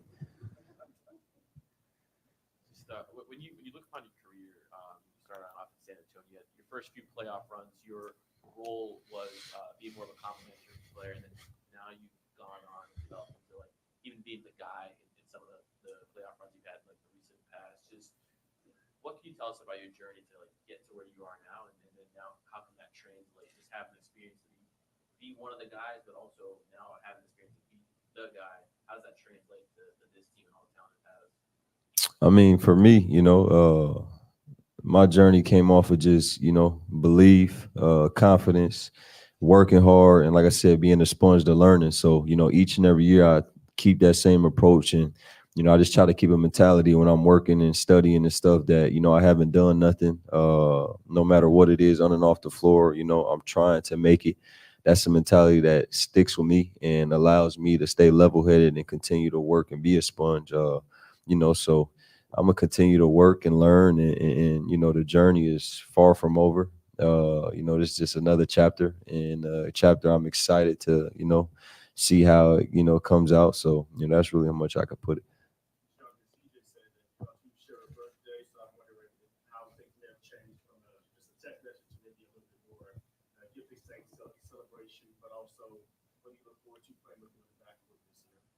I mean, that's my guy. A lot of people don't know this, but, when I got hurt back in 2017, 2018, CJ reached out. We didn't have conversation like that. It was just a respect from afar. And also, like a guy like me, I respect the guys that paid the way that's done this before me. So when I used to see him in Portland, it was always love and smiles. So, when I got hurt, he sent me over 10 to 15 books to read. And it just spoke, high volume of his character, who he is as a person. And, on the basketball side, he's a dude that could shoot the ball. He could score the ball. He got size. And, like I said, I'm here. I'm excited to just make his job easier. A couple of days ago, he was asking me, he want to ask me where I like the ball and all these different things. And I'm like, bro, I'm the guy that's here to get you the ball. You know what I'm saying? So, I'm excited. I'm excited. It's a point guard's dream just to have this much talent around, and I'm just excited to, help all them guys. Say it again. I mean, I didn't get to read all of them. It was a lot of them, it was the thought, the thought that meant everything, a guy that never met me and just seeing me here and there and just send me books. So, I was thankful for that. When you look at your role as a point guard, you talk about making things easier. And Griff talked about you being an alpha type personality and the leadership that you bring to the locker room. Also, do you feel like it's your responsibility to push guys beyond their comfort zone because there are going to be roles that maybe players have not had to embrace before? How important is it going to be that extension of Willie in holding people accountable on and off the court as the point guard? I mean, for me, just a natural born leader, not talking basketball at life. I have responsibilities at 11 years old, 12 years old. So that allowed me to, be the leader I am today, and it just translates over to basketball, which, is my job and what I love to do. And, so that's the easy part. That's just natural. When I wake up, I believe in who I am. I'm confident in who I am. And, when it comes to the basketball side, I feel like if we play in the right way, everybody should have some success. It's that simple. I know it's easier said than done, but if you play the right way, defend at a high level, guys will be happy as long as we're winning. How unafraid are you to be, for lack of a better word, the a-hole? I mean, like when that becomes afraid ain't even in my vocabulary. I walk out with my chest out, my head high, no matter what it is, good, bad days. But at the end of the day, like I said, I'm here to help these guys, but also they're here to help me too. It's a collective thing. I don't think it's just individual. And, for myself, I think it's just going to stand out, because I'm a natural born leader. I don't bite my tongue, and I'm not going to tell guys to do something that I'm not living or standing by. So, like I said, I'm just excited. DeJounte, there's been a lot of talk just this offseason about fit with you and Brandon Ingram, and I know that's going to take some time to kind of figure that out in preseason camp and in the preseason and the regular season. But for you, what makes you feel confident enough that marriage, I guess, can work with you and BI sharing the floor at the same time? I mean, he's 6'10" and could do everything.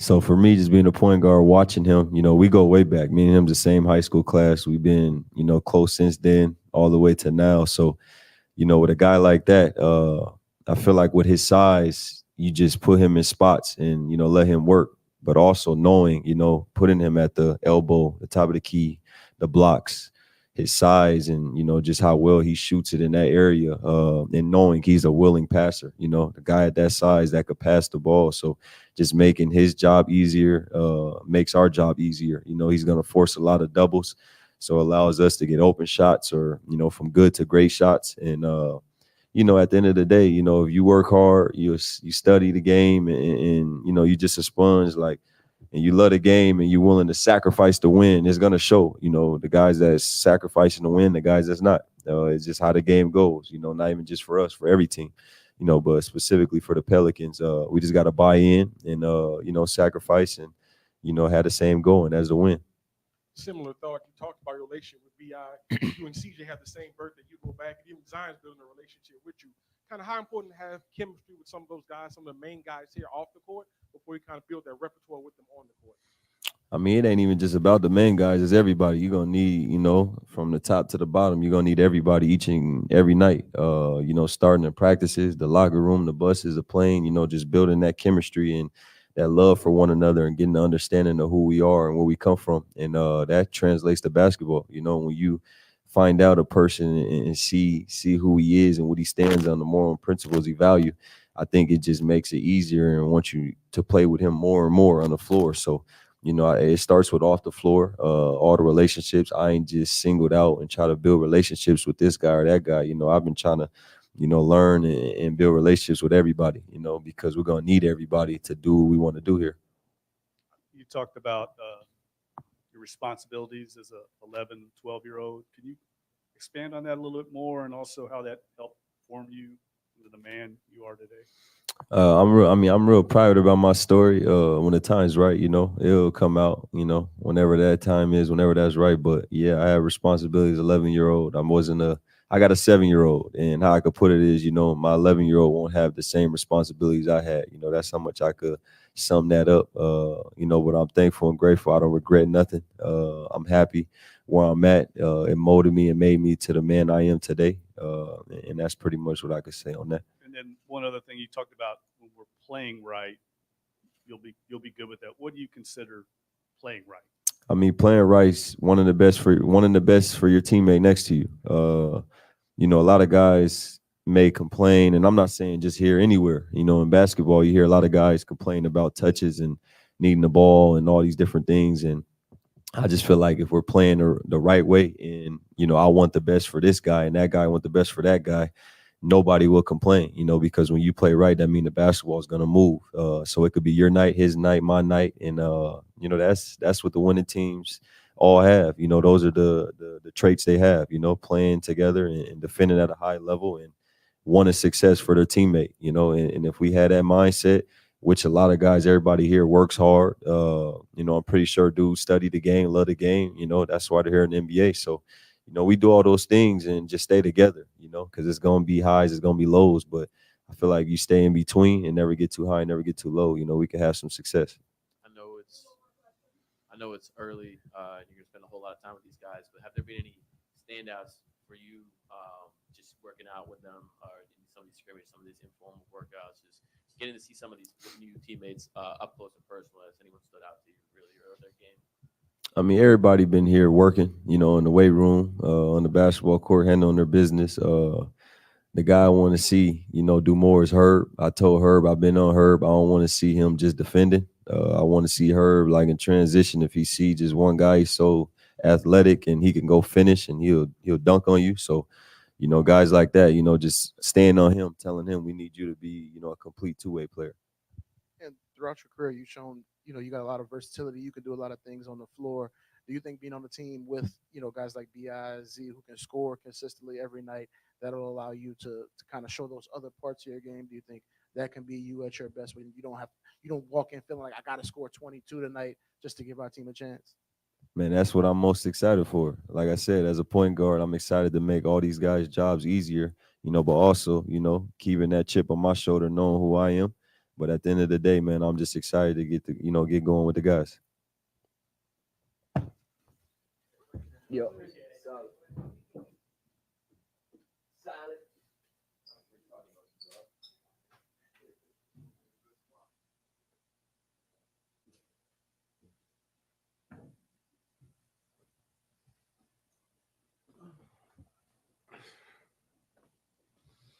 I think DeJounte said you guys were in the same high school class. You know, how long have you known him?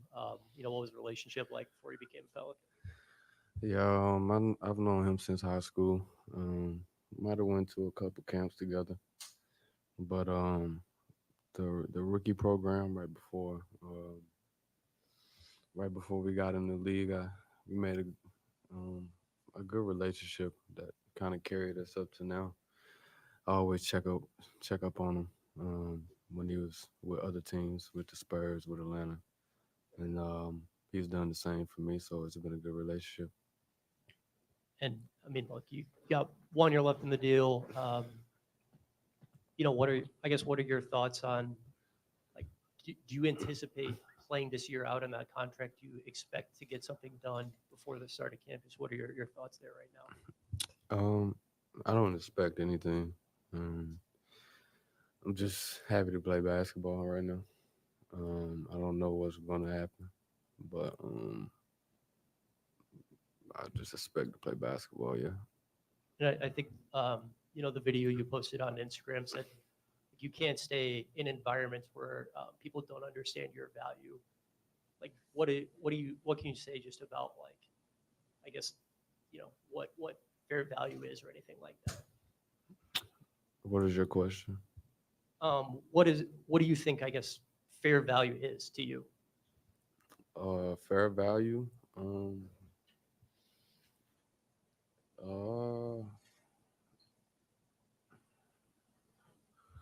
mean, I don't know. I guess you gotta do your homework. I guess you gotta analyze what people do well, what they don't do well, What are their habits? What is their character? And then you look at the work. You look at the work they put in and all they've done, how they treat people. But it's measured in a lot of different ways, of course. Everybody has different values. So that's how I value things. I just look at the person, I look at the work they do, and, I make a judgment off that. I know most summers you like to unplug and kind of get away from things, but for this summer, I guess was it difficult to kind of get away from the noise and kind of handle the amount of talk there was around you and the contract talks and all that kind of stuff? Well, actually, it was the easiest summer. Got a chance to get away, and really kind of reflect on not only the season, but reflect on life a little bit. Um, who I wanted to be, who I wanted to be known as, and what values that I wanted to show every single day. So I had a chance to get away. I had a chance to get healthy and enjoy playing basketball. And I guess what were some of the conclusions you came to after doing some of that self-evaluation? That I think the biggest conclusion that I came to was, how long I've been playing the game of basketball, where I started, where I got the love for it from. And I had to kind of go back to that. Growing up in the gym with my dad, having childhood friends, playing basketball with my childhood friends, and not really kind of relying on anybody to give me the okay to be who I want to be. And that's just some of the things that I thought about. When we spoke in April, you mentioned perhaps needing to add a point guard to the team and how that might help you get to some more of the catch and shoots and perhaps open up different spots on the floor for you. So the team went on and added DeJounte. Just how do you feel about that? A, that addition. B, just how your game's going to fit around with him around. Yeah. Well, I think adding talent is always great. Having a player like him who's a really a bad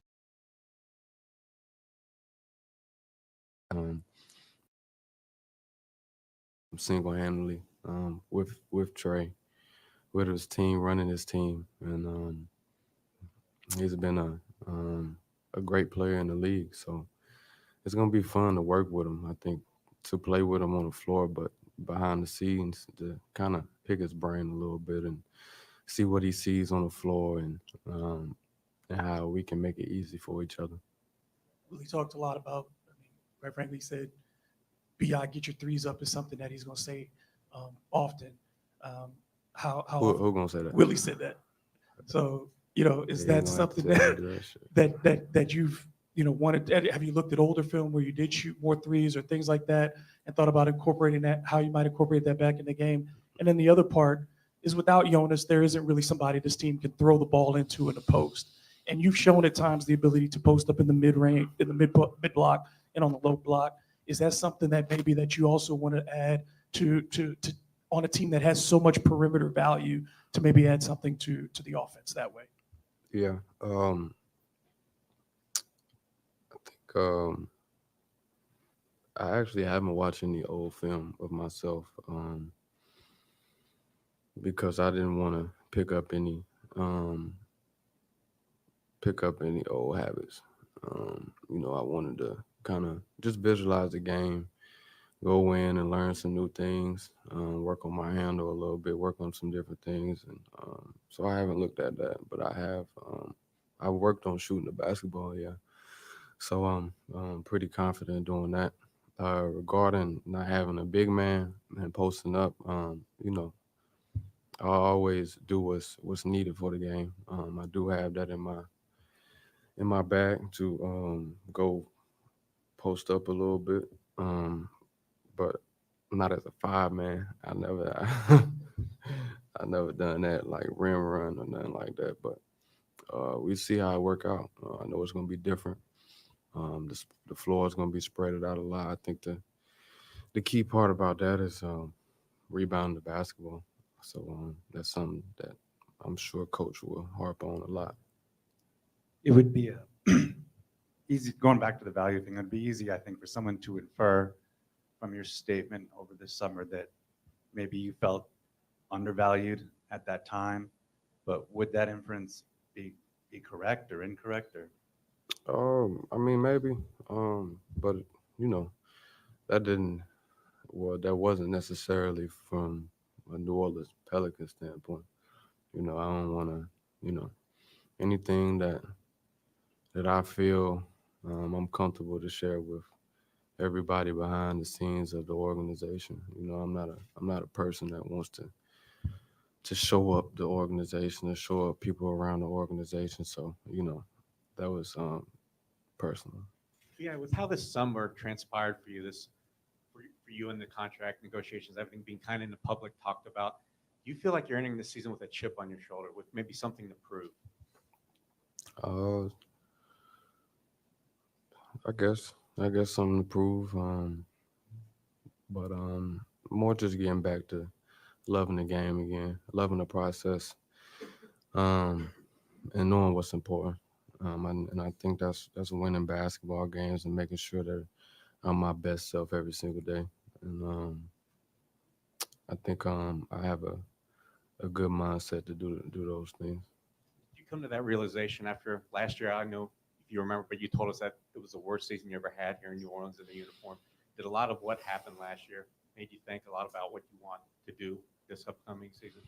Absolutely. I think when you go through when you go through things, you think about things and you definitely want to fix them up. Um, Pain changes you a lot. Um, and you know, going through hard things change you a lot. So, you know, that made me want to reflect and just think about, um, like I said, who I want to be, what I want to provide for my teammates, what I want to do on a nightly basis, what are the things I'm gonna sacrifice, just everything, you know. And it's I had a long enough summer to do it. There were talks of, there were talks about you not attending the team's voluntary workout. And Griff kind of came here and said that physically it didn't make sense for you. Physically, how are you now? And then mentally, how are you preparing for the season, trying to block out some of the distractions? Physically, I feel good. Um, you know, I've gone through some progressions. I've gone through some ups and downs this summer. I'm trying to get this knee back healthy. Um, and it's actually was a long summer trying to get the knee back healthy, but you know, I'm finally at the end of it. Um, you know, I've been working out hard, working out at 100%, and you know, I'm ready to go. Did it require surgery or anything? No surgery, no. And for a lot of guys in your situation where, you know, there's a failure to come to agreement on an extension and stuff like that, a lot of times that leads to, you know, friction or tension with the team. And Griff has been consistent in saying, you know, that doesn't exist between you guys. I guess, would you agree with that sentiment? And if so, what's allowed y'all to kind of stay on the same page regardless of what's going on with some of the off the court stuff? Um, you know, um, me and Griff had some conversations, a few conversations. But at the end of the day, it's a business, um, and it's basketball, and um, as long as I do the basketball part, the business is going to handle itself, whether it's here, whether it's somewhere else. But you know, I just got to continue to put the work in, and that's all I've been kind of think about to keep me going forward. Just you know, I got to do my part. I got to play the game. I got to be consistent and be healthy and show who I am, and then on the other side, take care of itself. And the playoff series last year, obviously, it was tough for y'all as a team and for you individually. I guess having some time to kind of reflect on that and look back on what happened in that series. I guess what was your takeaways and how do you feel about just kind of bouncing back from that? I think my takeaway was, you know, the biggest takeaway for me was communication. You know, coming back from an injury that was, you know, hard to come back from before playoffs. It's we all know that 5 is better than 1. Everybody being on the same page is a big thing. So, I just learned communication when I'm coming back from injury like that. How to communicate with my coach, how to communicate with the organization, how to communicate with you guys, what I'm really feeling. In times like that, you try to be a superhero and not having and putting everybody else over how you really feel. So that's what I kind of learned. Just ways that I could communicate with my coaches and my teammates to not only put me in the best position, but put us in the best position so we can succeed. Appreciate it. Oh.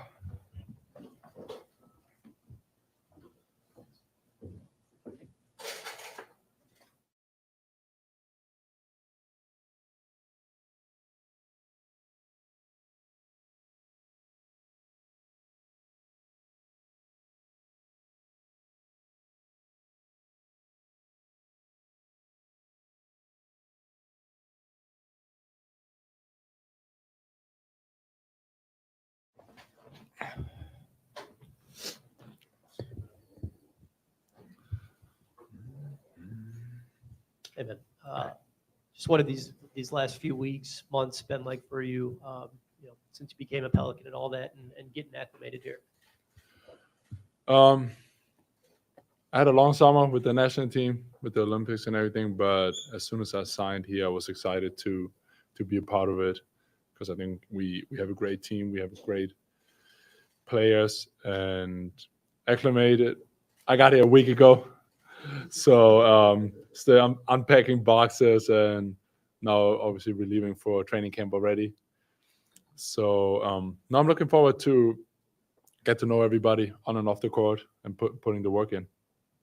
And how do you feel like you can just help this team win games this year?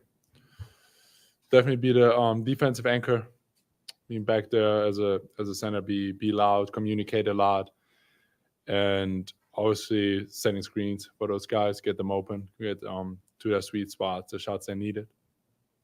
Yeah, you've been a starter in this league. You've come off the bench. Did you kind of look at this situation in free agency and say, there's a level of interest there because that's a situation where I can possibly play more, or they need a center? Was that kind of part of your motivation to come in? Definitely. I want to be a part of a team where I get the opportunity to play and not just sit on the bench and say, yeah, I'm here. I want to be part of playing. I want to be out there, help the team win and help to get to the playoffs and as long as possible. And Zion is such a unique player coming in as a big, playing next to him. What do you think is going to be key just to kind of complement him and make sure y'all can succeed together? I would say my ability to space the floor, to shoot the three, giving him space. When obviously when he's attacking the basket, then people or centers or whoever's got me got to respect my shot, so they got to be not in the paint as much. So then, but that's part of training camp. We gotta figure out. We gotta get as a team. We gotta just get reps in, just play, compete, and I think then we gotta find out like whose sweet spots are where. Like obviously always with DeJounte coming in and myself. I think we're gonna have a great training camp in the sea. Have you had any understanding of what your role was going to be as far as are you expected to default as the starter and see how things go from there? Or is there just, we're going to see how this thing goes in camp and build the lineup from that part? There was no communication about this strictly yet. I think it's for us just go into training camp. Like I said, just go out there, go compete, and then obviously get to know each other on and off the court. That's the biggest part of it. And then we go from there, I think. When you talked about your decision to sign here and the opportunity that you're going to have to play, also, what did you think about the talent here in terms of just how much young talent there is, whether it's Zion and all these other guys that have done a lot already early in their career? That obviously plays a part of it. I want to be on a team where you can compete, go make the playoffs, and this team has a lot of talent. And like I said, now it's for us to figure it out how to put everything together on the court. And obviously, the biggest part is for every team, just stay healthy throughout the season. And I think we can go far, win a lot of games, and then have a hopefully a long playoff run as well. You feel like what you've done in your NBA career, like what you've shown, I mean, even with Germany Olympics, that the talent that is on this team fits really well with what you do, that you can complement them really well? I think so because I don't need the basketball in my hands a lot. Like I set screens, run the court, space, and we have a lot of guys who are great in pick and rolls. And like I said, get them open, even if it's not ball screens, off ball screens, get open and do like the dirty work. As an undersized team that doesn't have is relying on length rather than height to defend. What are the challenges that brings to you defensively in closing out possessions and not allowing those second chance opportunities? And you've been in the playoffs in a number of different circumstances. How do you intend to impact the locker room with your experience in that regard? I think first of all, even if we smaller, first like we're gonna play fast, and on the defensive end, we gotta hit first. Like you gotta be physical. Like you can't have teams when they have bigger players or whatever it is, have you walk down and to just get to their spots. Like you gotta be physical, hit first mentality, and then like I said, you gotta close up possessions. Like you gotta have everybody getting in there, get rebounds. It can't be just one or two guys. Like you gotta secure the rebounds, and then we can probably then we can play fast. Like I think we are able to is pushing the ball, and then in the locker room, I think it's just being one of the older guys now. CJ's still older than me, so just being playing the vet role a little bit as well. Like help younger players to when they have questions, just being a positive voice in there as well. Like I've been in the playoffs a couple of years, been to the finals. Just helping them out, like especially we have with Eve and Carlo, two rookies and my position. So that's what when I was in Boston, Al Horford, Aaron Baines showed me the way in the NBA. So hopefully I can give help those two as well, and like just having a long NBA career. What are your impressions of Zion as a player when you played against him? Obviously a unique player, extremely physical, and then obviously his vertical ability to finish above the rim is pretty impressive. So like I said, I think I can help him to get open, get teams matching up with him and bigger guys against him, put sometimes fives on him. So good screens, get those guys off him, and just like I said, create space for him. Like because he's unique downhill. I think there are many guys who can stop him when he, especially in transition or when he got the ball, just go downhill, touch the paint, and then create from there. Game against the Clippers last year, when Zion had a good game against Kansas City, there was a lot of 4 or 5 pick and roll. Did you feel that off the court, if like the Pelicans were just hitting that pick and roll with shooting some Zion like every possession? I think that's part of what I just said, because teams match up with fives against him to have taller guys, bigger guys guarding him, especially at the rim. But then like setting screens with guards and just give him a different matchup that he can attack downhill is going to be a big part of it. How do you balance like your own workload and working with this season with the playoffs and the way you get up and stuff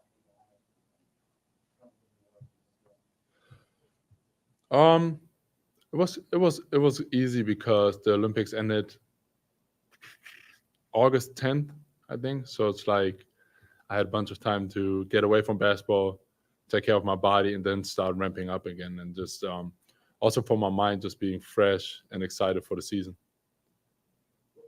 What was the Olympics experience like for you? I mean, Paris, everything was involved in that. It was a great experience being part of it. It was my first Olympics, and obviously we didn't get the medal we wanted to.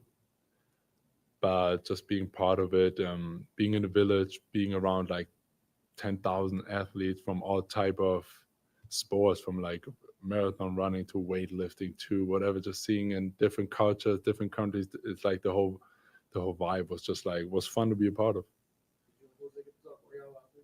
I saw him in Lille. We got to talk a little bit, yeah. Perfect. Thank you.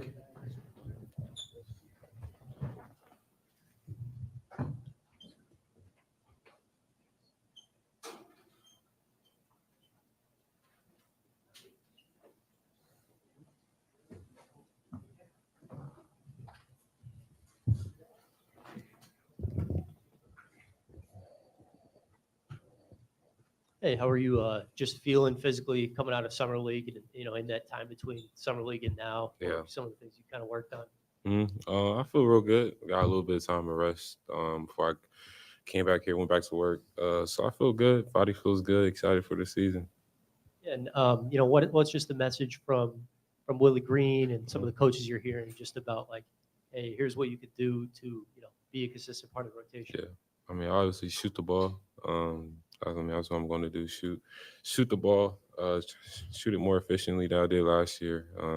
Play both sides of the floor. I think the big thing is probably going to be underrated for me is rebounding. I think have a bigger role of rebounding. Rebound a lot more than I did last year. Try to hit the offensive boards a lot more. So. I guess just how different is the feel for you year 2 versus year 1? When you're coming in as a rookie with so much uncertainty and now just having a different level of comfort in year 2. I mean, it feels good. I mean, I was nervous about everything. Like even media day, I was nervous about all this stuff. Like now it's just like I know what to expect. In a way, I'm not a vet, but I played early. I got to play a lot of minutes early, so I think I know what to expect. I know what I'm out there to do. I know how the defense is going to play me. So it's just a lot more nerves, a lot more calm down. So yeah. And just being around DeJounte, there's a lot of guys that talk about just him as a leader. Just what do you think? Just his presence is going to add to the team, and what's it been like just being around him? Even when the first time I played DeJounte, when he was in Atlanta, he pulled me to the side. So he's an incredible leader, one of the best leaders I've been around in just this short time. So he does definitely take it personal to lead and get his teammates going, and it's incredible to see, honestly. So he's a really good guy. Pelicans put the ball in your hands a lot during summer league and put you as an initiator on offense. How important is that to your growth and finding a regular spot in a rotation that, as you know, got harder at your position? I mean, we got guys like DeJounte, CJ. DeJounte's a really good passer. I think I just got to go out there and worry about making shots right now. All that stuff will come later. But right now, my biggest focus is just trying to make shots, try to play both ends of the floor. And man, when I'm in those situations, definitely just trying to be comfortable enough to make the decision, get to the next level.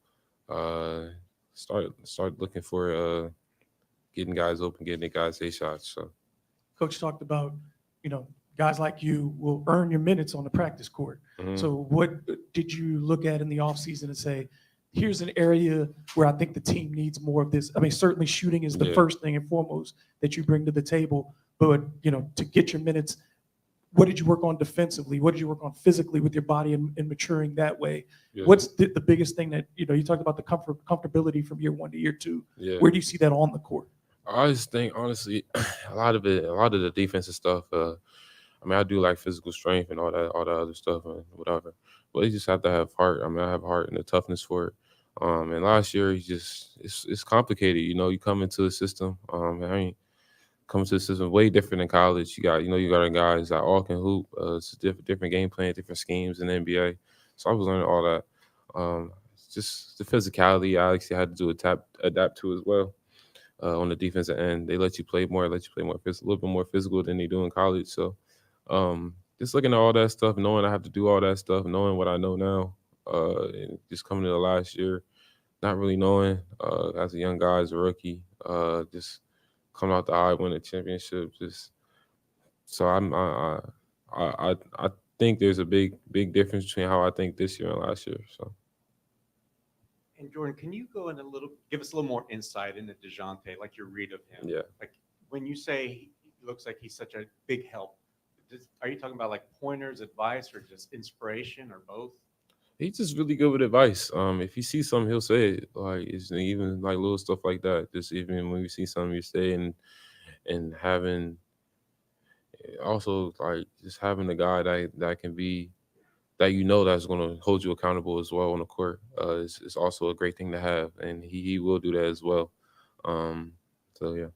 Jordan, do you feel like what he possesses may help you guys in clutch time game, clutch time minutes? Yeah, absolutely. Deontay's a bucket for sure. He gets buckets, and he's a really good defender. Really good defender, and he's a great passer. I don't know if people talk about that game that much of him, but he is a really good passer, really good playmaker. So I think he's gonna help us get easy shots, get Z easy shots, get myself easy shots. So yeah, One of the first things you mentioned was one of your goals is to shoot more efficiently. yeah. When you talk about that in specifics, are you talking about just getting to spots better? Is it shot selection? How do you do that? Just putting the ball in the hoop more. That's all. Yeah, it's just doing that more. Yeah. Griff highlighted you personally as somebody who's put in some of the most work this summer Yeah. at the facility and whatnot. Is that was something that was self-initiated by you for you to have that improvement from year one to year two? I just think I think with me it's just as a shooter you just have to have confidence and being in the gym as much as you can, seeing the ball go through the hoop, just working as hard as you can, working on your game. I think that's where it starts and that's where the confidence begins. And I just think I've learned that at a young age, and I just try to stay in the gym to keep my confidence up. Just knowing I have the ability to knock down these shots because I just work on it so many times, I have, like so many repetitions of the same shot. Um, I think uh, I think that's just in my head. I just think I have to do this. I have to do this for me to do this in the game. So appreciate y'all.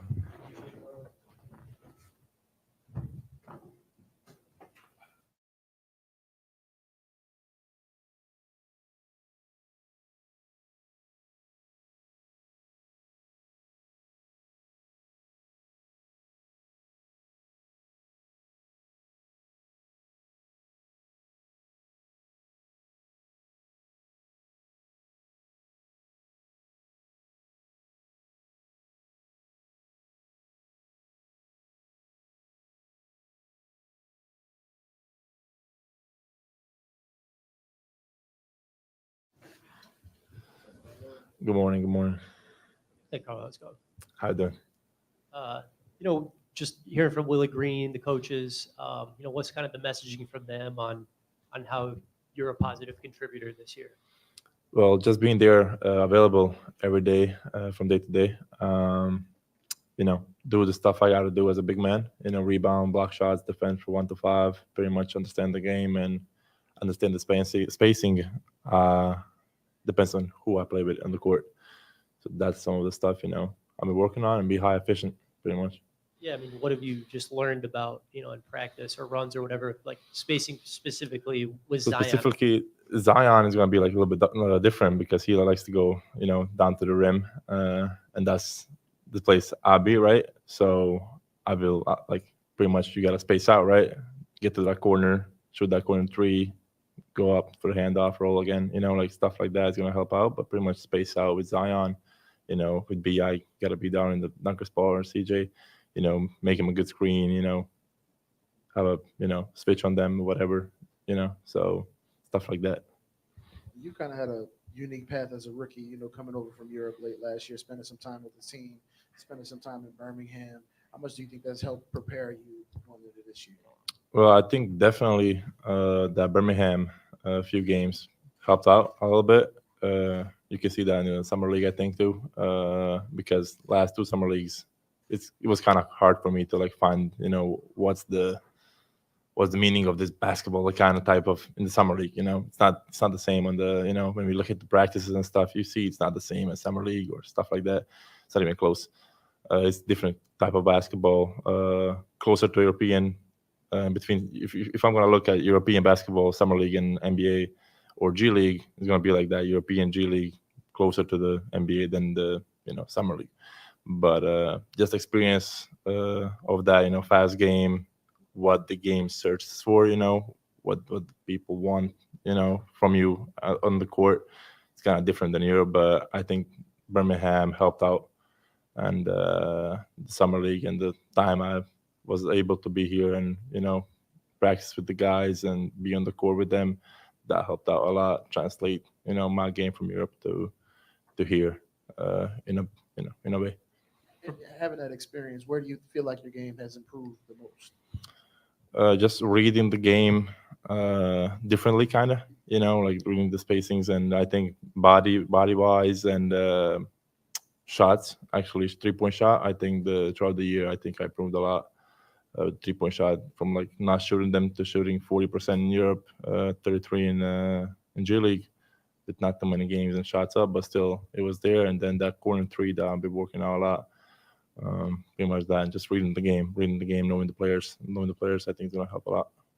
With you and Eves having really to kind of be, you look at the hierarchy of this team and being the newcomers and that, especially at the center position. When you look at that, how do you adapt when you had the minutes in summer league, you had the minutes with the G League team to get your shot and have those opportunities, to knowing that when you do get in, hey, I may get one shot, I may only have a couple of opportunities offensively. How do you focus on making a contribution to the team on a consistent basis when your minutes are likely to be inconsistent? Well, that's a part of being professional. Be ready for every game. You never know when the chance is gonna come, right? You never know as a rookie. Like I'm my position, as I said, Missy's there. Thais. For me, it doesn't matter. For me, I'm just gonna be there to help the team win, whatever it means. Like on the practices, I'm gonna compete, trying to be the best as I can. Be better than I was yesterday, and be there. For the team, basically be available, right? And then on court, whatever happens, just be high percentage, like I said before. Like if you get that one shot, make sure you make it, right? Because you don't know where you'll get it again.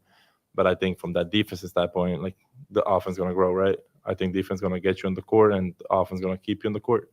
So it's kind of just being there, being professional, be ready, and be high percentage finisher, right? I got a minor detail question.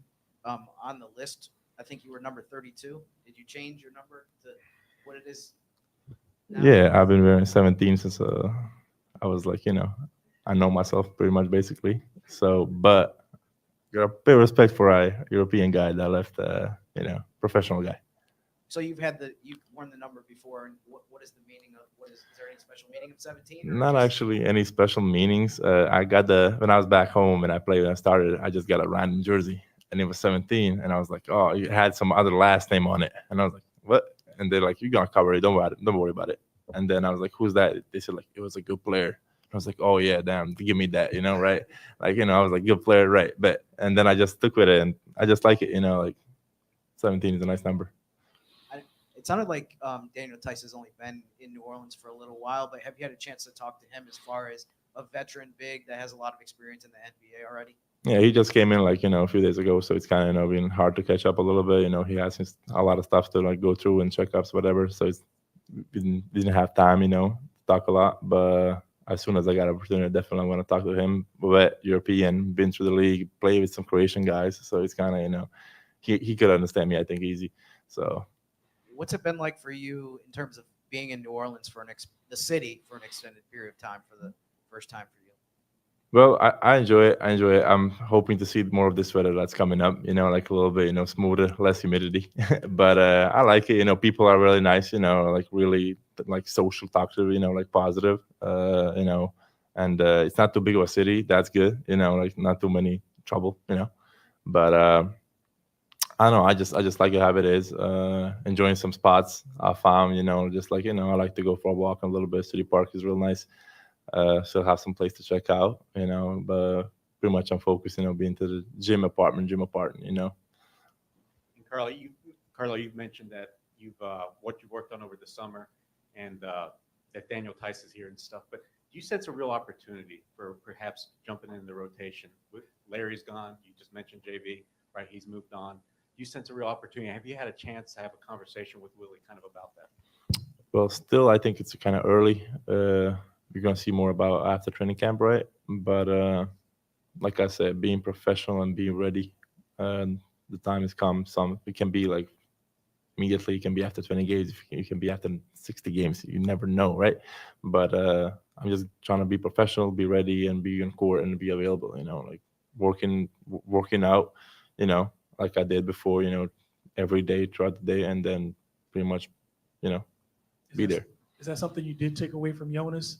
Because he was a guy that in his seasons here didn't miss a game. And, Oh, Iron Man, yeah, right? so, I mean, is that something that you take that approach of just being available is so important? Well, I think definitely is as a rookie, especially like, being available. I think you're going to get that standard, like, okay, he's going to be healthy definitely no matter what, right? So, like, if there's no question about you being healthy or not, stuff like that, and like, there's always question, like, can he be healthy throughout the season? Can he do this and that, right? But I think being healthy and available is going to help you, even like if you have some bad streak, but you're like, still healthy, being available, like working through it, right? I think that's going to help out a lot. No matter it's good or bad, I think you can just grow up from that, from that point on. So basically, be available, ready. That's the word I like to use. So. And you talked about, this year's summer league being a much different experience for you. That one particular game where you had 25, that got a lot of Pelicans fans excited. Was that like an important game for you? Kind of a moment where you were like, okay, I do belong. I can succeed at a high level in this league. Well, I don't look at the games like that before the game, right? But when it happened, I was kind of glad, like that it happened. Just I don't care what the people gonna say. I care what gonna coach and me gonna have talk about. That's what I'm caring about, like for the people, it's like, negative comments, whatever, positive, thank you, So it's kind of like I'm glad it happened. People just like, of course I see the media stuff, so it's like people show love and like support and like they get it going, Carlo crazes and stuff like that. I saw that's some of the thing, but it's funny, but yeah, the game was good. Happened to be like I kind of showed a lot of stuff I can do in one game, so I think that mattered. That was good. So basically glad it happened, but I don't think one game determines a player. So it's kind of just glad it happened in summer league, to show out that I can do all of these things I do, That's it. Thank you guys. Appreciate it.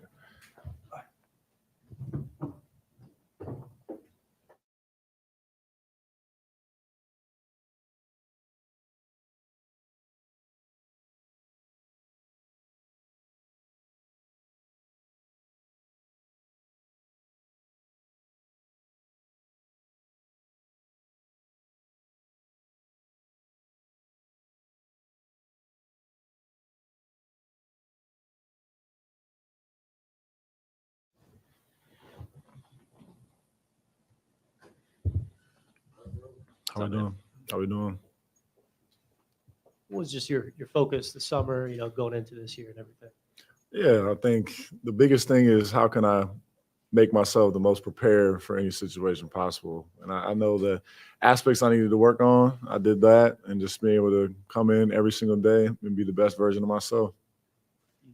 There's already been a lot of talk just about like, this roster has a ton of like wing talent, not like the true centers, 7 foot, a lot of experience there. I mean, what do you just make of like the construction of this roster and what you guys have and how that can fit together? Yeah, I think it allows us to be very versatile. It allows us to play really fast. So I think with the construction that we have, those two things, if we are able to take advantage of those, it'll lead to a lot of success this season. And getting a year under your belt to kind of play with this team and feel, how you got to fit with these guys, how important was it this summer for you to kind of just work on that perimeter shot, understanding just spacing and being around Zion and all that stuff? Yeah, no, I think it's super important. Definitely being able to knock down that corner ball or wherever it is at allows the open space up for everybody else on the court. So, I mean, I definitely took into account what I need to be doing to help this team out, and I think that's a super important aspect. Yeah, and it felt like pretty much from day one when you got here, like you fit in with all the guys. You guys got really close really quick. What do you think allowed you to kind of just fit in with the locker room as well as you did earlier? I mean, I already knew some of the guys before I got here, same draft class. Me and Jose have the same agent. So I think those little things like that, same draft class was really important. We're all kind of similar ages. So I think we can relate in a lot of different ways. So it just made it really easy being able to come here and fit in right away. You mentioned how, you've worked on the three-point shot. One of the things that Griff mentioned earlier today was how we saw Zion shooting the mid-range shot in a couple games. Is that something he was saying, that might be something we see more of? Is that something that you guys have focused on telling him is like, make sure you just keep taking those shots and it'll open everything up for you. Yeah, I mean, like you said, I think just being able to knock that shot down, just be able to open up the floor for him because, he can get to the rim whenever. So I think being able to have that aspect to his game just makes it even harder for everybody to guard him.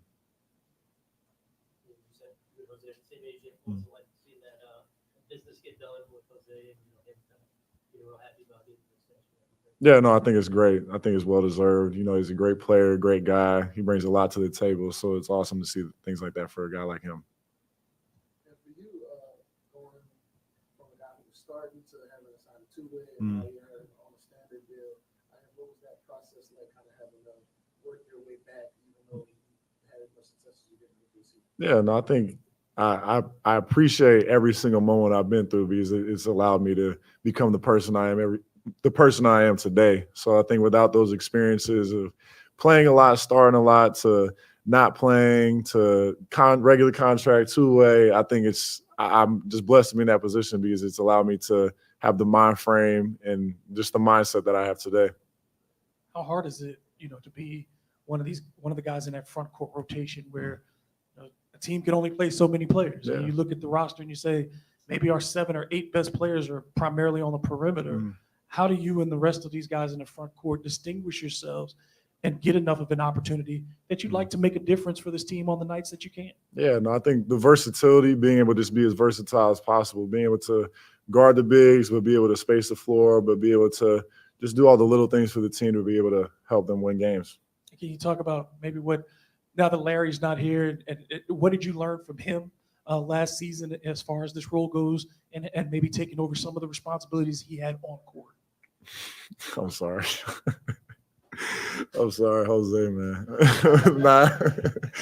Nah, I think Larry definitely brought that the veteran leadership mindset to the team, and being able to learn all the nuances of the game and just kind of the business side, the on-court side was really important just to help my career because, I mean, it's year 4, I'm still young, so there's a lot of basketball to still be played and a lot of years to come. So being able to pick up all the little things from guys like Larry is super important in my career.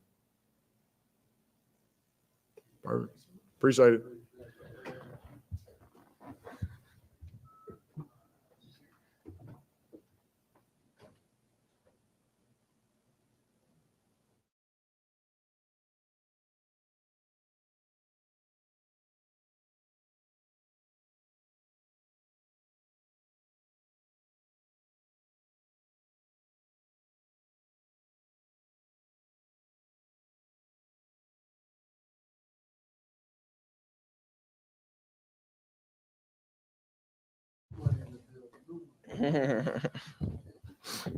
All right. It's good to be back here. That's how true it is. Yeah. Not good. Not good. All right, here we go. I mean, how good did it feel to get the extension done? Was that process like for you? I mean, good. Obviously, everyone I think in here knows the story that I've been, trying to continue growing and just growing. It's a weight off my shoulder, and I'm just ready to go hoop now. I think it was more of a security thing, and man, I'm glad it's just here, and I'm glad I got the opportunity to do it for me, and just keep being Jose and keep on showing that I belong. That's never gonna leave my my vocab. Belong. Make sure you keep on showing that you belong. The security thing, like, I just don't want to have to, think about it, I guess. Yeah, I mean, it's more of a not think about it, but man, it's just a blessing to be in a situation to even have a conversation and get this done. So security, yes, is a big thing, but it's a great deal for me. Just overall for everything. I want to thank the organization. I want to thank the city, my family, God, and just the fact that I'm in this the fact that I'm here and today I signed it with my family gonna be beside me is I can't make that up. You can't tell me nothing. I'm a kid at a candy store right now. I'm just excited and I can't wait to just keep on hooping. This team, has a ton of talent. Even before the DeJounte trade, now you guys had him. So what are your thoughts on, that talent, I guess, fitting together and all that this year? I mean, that's an important thing right now. We got to fit, but right now we vibing, we good, and we chilling. We gonna go to mini camp, compete, get better, and bring it back home to New Orleans and start winning some games. That's what we on, and I think that's what we feel. And I'm happy with the group we got, man. We got some talent, right? It's gonna show, and we just got gel, and we're gonna be all right. And we all know the love you got for the city and the mutual love y'all show each other. How important was it to get the deal done here so you can, continue to play with the Pelicans? It's important, it's just important just in general. The city, little do they know they brought me up with them. Every time they shout my name or every time they cheer for me, it was more of a motivation for me. And like I said, this city shows so much love, and I'm just glad to get it done. Obviously, for the city that I'm in, that created me to be a person I am today. So New Orleans, that's home, and I'm glad to be part of it. And just how big was the experience in Paris this summer, getting to play for Puerto Rico, and just as the success you did for that team? Oh man, amazing! It was fun. Just the qualification game and going to the Olympics. It was amazing. It was definitely a different role for me. I haven't had that role probably since high school, so I had fun with it. I took advantage of it, and it was a great time. But that's the point of just playing for that. For your country and for the island that I love. That just go out there and be myself, and they embrace me as well too. So. Just competing at that level and being successful is amazing. Like I said, it's just it's a good feeling. The Olympics was a great experience. When you look at you, Trey, Herb, y'all came in together, and now as you head into your fourth season together, you're not just, you're not rookies anymore. You're impact players who the organization expects a lot out of. Obviously, the organization showed its faith in giving you the contract. Trey is up for his. Herb has cemented his position as one of the best defenders in the league. Do y'all think about, do y'all talk about as a trio how far you've come, and then still what you have aspirationally to contribute on the court this season? Yeah, we definitely talk about that. We big fans of each other. We say we the best draft class, that Pel's probably ever had. But it's hard to compete with that. But for real, that draft class that came in that year that we was rookies is. The best part of the story is just you never knew what we was going to bring in to be guys like this. Obviously, Trey Murphy was a big time pick, but then finding Herb in the second round, he just made first team all defense. Like that's hard to even put in your mind. Like they thought he was really good, but to come out to be like that good is amazing. And then to find a kid like me undrafted and to be in the position that I am and the impact that you said that we put in the game is amazing. So we talk about it a lot. Yeah, we say we're the best draft class and for the Pels. Jose, last year we saw your 3-point shot really become a lot more proficient. Entering year 4, what's your focus? What do you want to basically add and show us this season? I mean, man, stay right there. Continue shooting the ball. That's the only way. I mean, you shoot the ball, you stay on the court and make shots. Because I'm going to play defense. I'm going to get steals. And, I got to be a threat offensively, at least when I'm wide open, and make shots. But me, just continue growing. I got to finish around the rim better. So that's one thing I'm focused on too. But that shot is important for me because, they can't guard Z, CJ, BI, Murray, or, you're going to have to double sometimes. And they're not going to leave them open. You know who they're going to leave open? The man that they think they can't make shots, but I'm going to make them pay for it. So stuff like that. It's just little things like that. I just got to continue being a solid Jose. You and Brandon have been really close your entire tenure. I mean, his contract situation is probably not ideal. How do you just support him, as a friend and a teammate this season and all that? I mean, he's gonna be BI. He's fine. Like you said, it's probably not what I don't know what he wants, but he's learning, he's improving, and he's happy to be here. He's excited for the season, and we all by his side. We talked today, so it's good to see his face smiling with the uniform on. You talked last season about growing as an emotional and vocal leader on this team. And then you lose a guy like Najee this summer, who was another emotional leader on his team. Does that kind of make you, push up your vocal leadership a little bit more? I mean, yeah, I think so. Obviously, shout out to my guy Najee. Congratulations to him. He's not gonna score on me this year, so just letting you know. Nah, it's just important. I just got to bring that the leadership that we both brought. Obviously it was easier because you're human. You have off days, and when I had an off day, he brought it. When he had an off day, I brought it. So, we got other guys to be part of. I think Herb is doing a good job of that, but I gotta stay solid and continue just being Jose at all times in the locker room and playing basketball. And I'm sure there's some level of familiarity between you and DeJounte just from Atlanta stuff. Just what are your thoughts about him coming into this team and what he can bring? Oh man, it's a great pickup for us, and that missing piece that everyone knows that we feel like we missing. I think he fills that in. He's a great leader, great dude, man, great human being, and that's actually a guy that we talk more than often than almost every other day.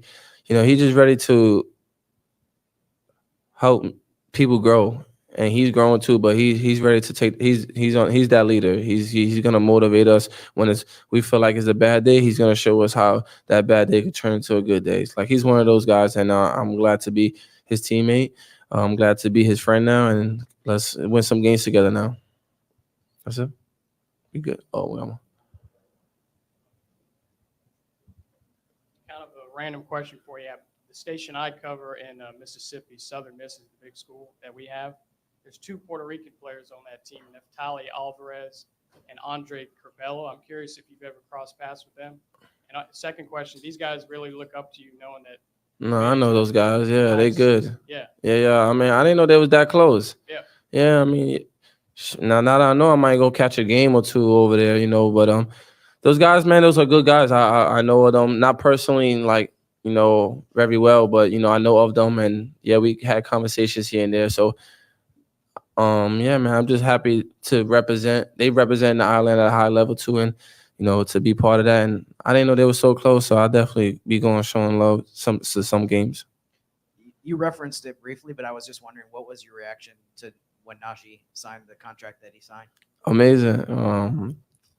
We always talked about it like, man, we did something that we never thought we would do. He's a crazy man, just like me. And man, I'm just happy for him, man. I'm really, really am genuinely just happy for him, man. We talk almost every other day, like every day, actually.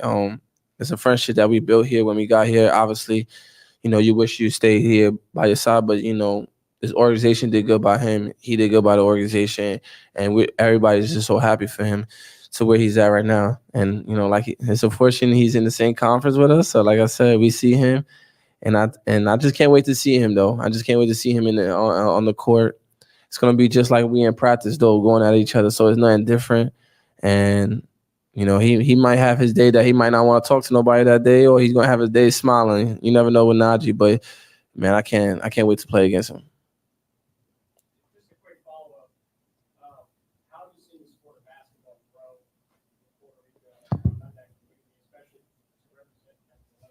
Oh man, I mean, basketball been such a big sport over there. Actually, but it's growing. Obviously, it's been a long time they haven't seen the Olympics, so we broke that curse, and it's gonna keep on growing.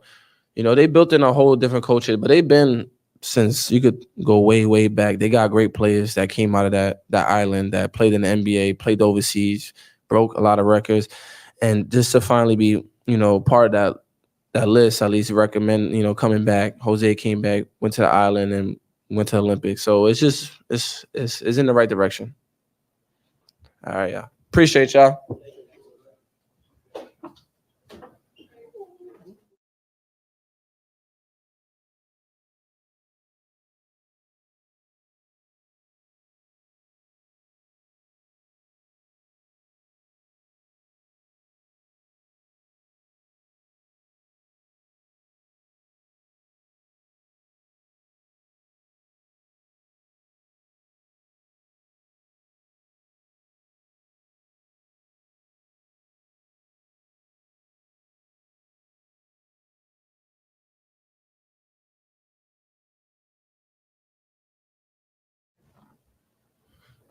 What's up?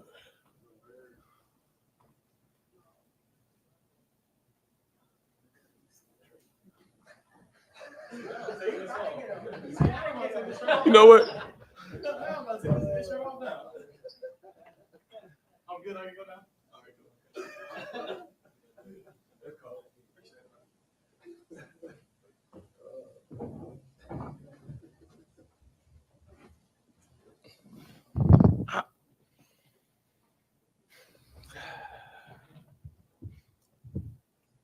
The first team campaigning for her, finally paid off. Our defensive player of the year next. Is that what that shirt means?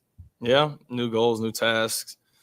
I just feel like first team was a stepping stone. I feel like defensive player of the year is the next step for, my campaign for her. So pretty excited for that. Yeah, man. I mean, just how good did it feel to see him get recognized for the stuff he's been doing on defense for a couple years now? Man, it's a blessing. It's almost like I won first team all defense. I was so happy for him, just because of the guy that he is, and also just, he just deserves it. And he probably deserved it the year before that, but it is what it is. But we're just grateful that he was able to get first team all defense this past season. And Jose just finished talking about just that draft class, all three of y'all coming together and the progress y'all have made. I'm sorry, I'm gonna take this off. No, you're good. Love Herb. I'm gonna take this off. Just what's it been like for y'all just growing together and seeing just where y'all are now going into year 4? Say that one more time. The draft class with you, Jose, and Herb, just seeing how far y'all have come and where y'all are now going into year 4. No, it's crazy. I mean, the last Tuesday we played open gym, and it was me, Herb, and Jose on the same team, and we won, obviously. And I was looking around, I was like, bro, me, Herb, and Jose are the highest tenured Pelicans in the entire gym right now.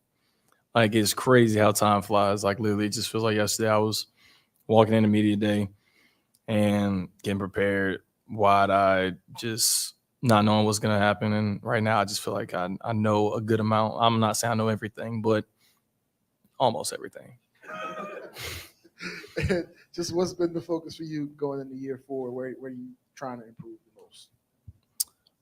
I think really just overall aggression. That's been a big thing with, just mentality going into scoring the ball defensively, all that stuff. I've, worked on my game, on ball creation, all that stuff in order to, help, get my own shot. And, whenever we need to get a bucket, I'll be somebody that's, capable as well.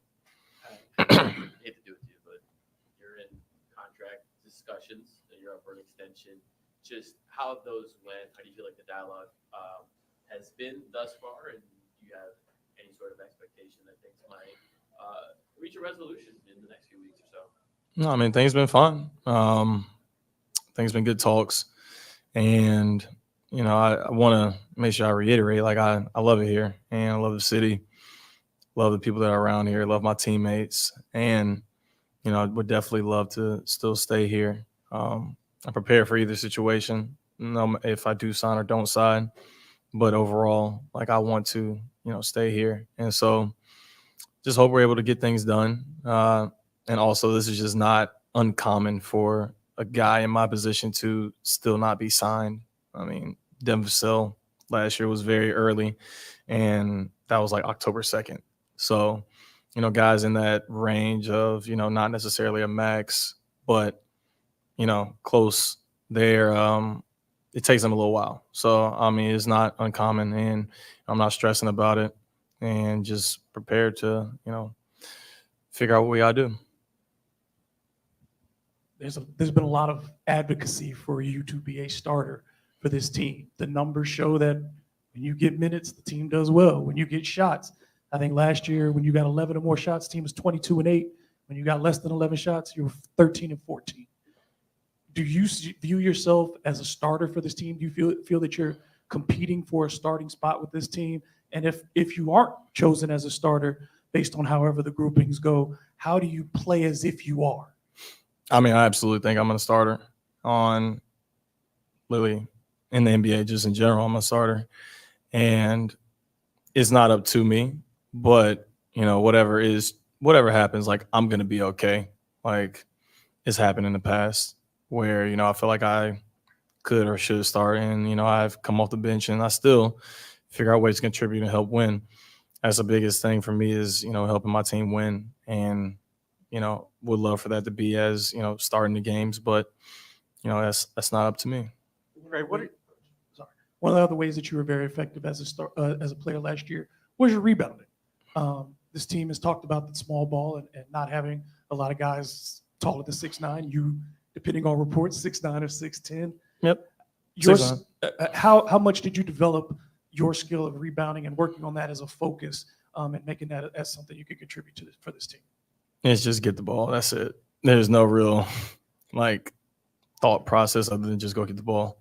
That my dad challenged me and was like, "You're not rebounding. You're playing like you're 6'4". I said, "Well, I'll start playing like I'm 6'9" and just get rebounds." So that's all really what it boiled down to. Trey, what are your thoughts on DeJounte getting added to the team? How much do you think he's going to give you guys a hand, help you out this season? Yeah, I definitely think he's going to help out a lot. He's a vocal leader too, which is something that, every team needs. And I feel like he'll definitely help out a lot on this team with that. And so he's going to be a big piece to the locker room. And then on the court, obviously, he's a great player. And whenever you add talent like that to a team, it's only going to make the team better. When you look under the hood at the numbers where you're handling the ball in scenarios like in pick and rolls or attacking closeouts off drives, they're all very good. They're all very, very efficient.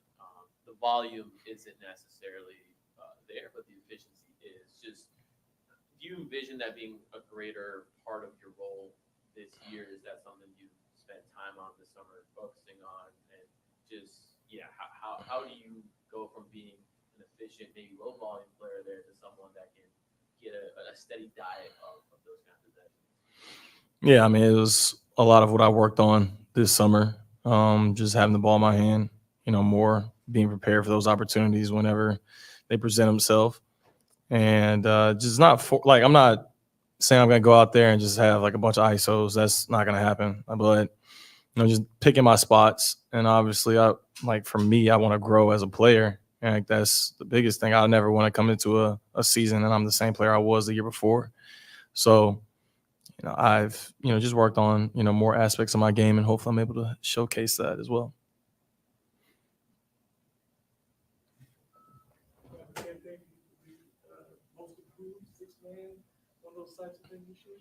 If y'all want to do that, that's cool with me.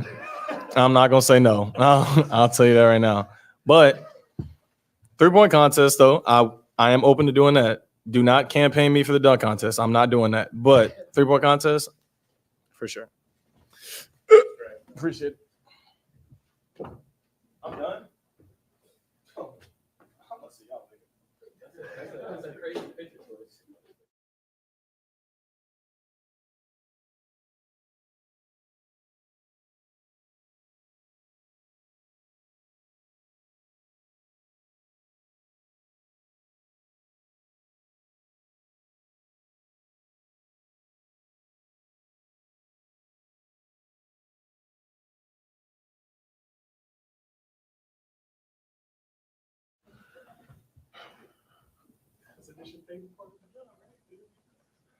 It's all good. So, no, you missed this.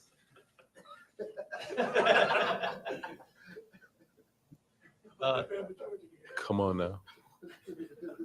Did we think the result, anything different?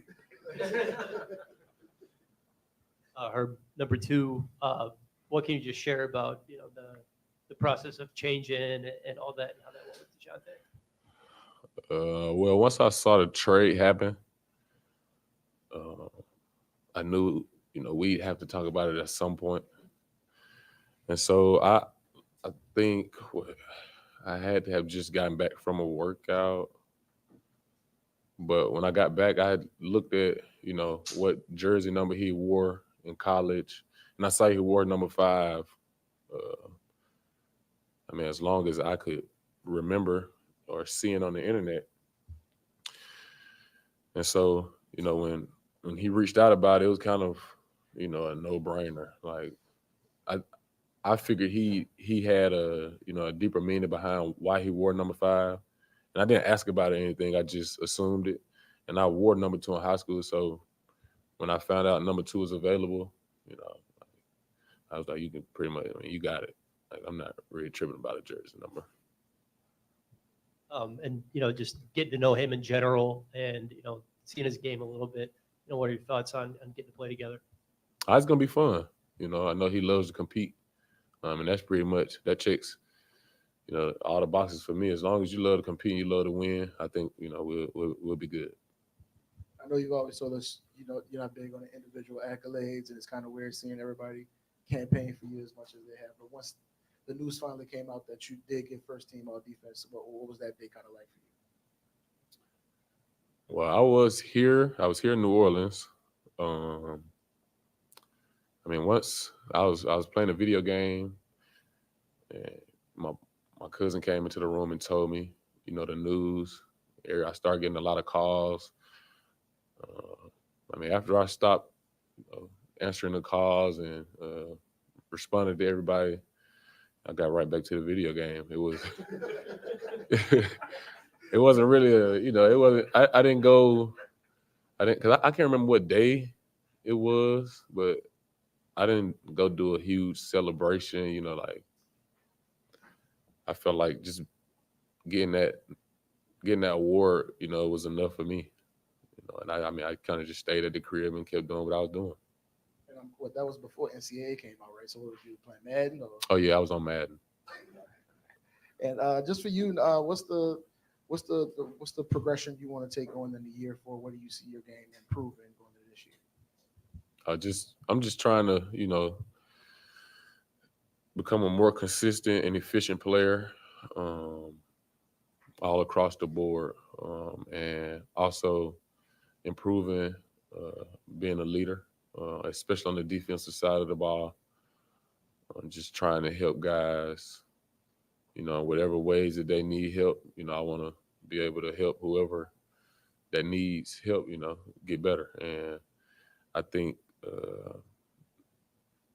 a lot of it, will start with, showing up every day and my teammates knowing that, they're going to get the same guy every day, no matter what part of the season we're in, from day one or game one until, game 82. I want to be the same consistent dude every day. Just a few moments ago, DeJounte was talking about how he wants to challenge you to really grow your game, just more than just transition, more than just going out there and defending, but like he says, you can can do anything on the court. Just what do you make of him having that level of belief? I mean, I appreciate it.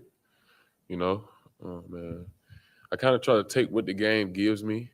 I try to be simple, but just having that confidence poured into you from your teammates, I think goes a long way as well. So to hear him say, he wants me to go out and be more aggressive, and expand my game means a lot. And I'm gonna continue to work on my game to be able to go out and do those things confidently. You were just a couple of shots, really, over the course of the season from being a 50, 40, 90 guy last season. Certainly, everybody points their attention to your defense. But where do you think you are heading into year 4 with your offensive game, and how important has that become to your development in the offseason? I mean, it's always been important. I wasn't a great shooter, and I knew it'd take time to be able to go out and knock down shots. I didn't set the bar to being a 40% three-point shooter, but with the work, I don't think anything is impossible. And that's just how I approach it. And this year, I'm not setting a bar, to shoot 40% again. I'm gonna just continue to work hard every day and take the open shots, take the good ones confidently. There's going to be a lot of small ball this year. Just have you had conversations around what your role might be in that, and defensively, whether they might ask you to guard some bigger players, some fives, and that stuff? We haven't talked about it much at all, but I mean, wherever they need me to, whatever they need me to do, whoever they need me to guard, I have no problem with it. I'll go out and do my best, regardless of who the task is to guard. It really doesn't matter. As long as the group that's out there understands the assignment, I think we'll be okay.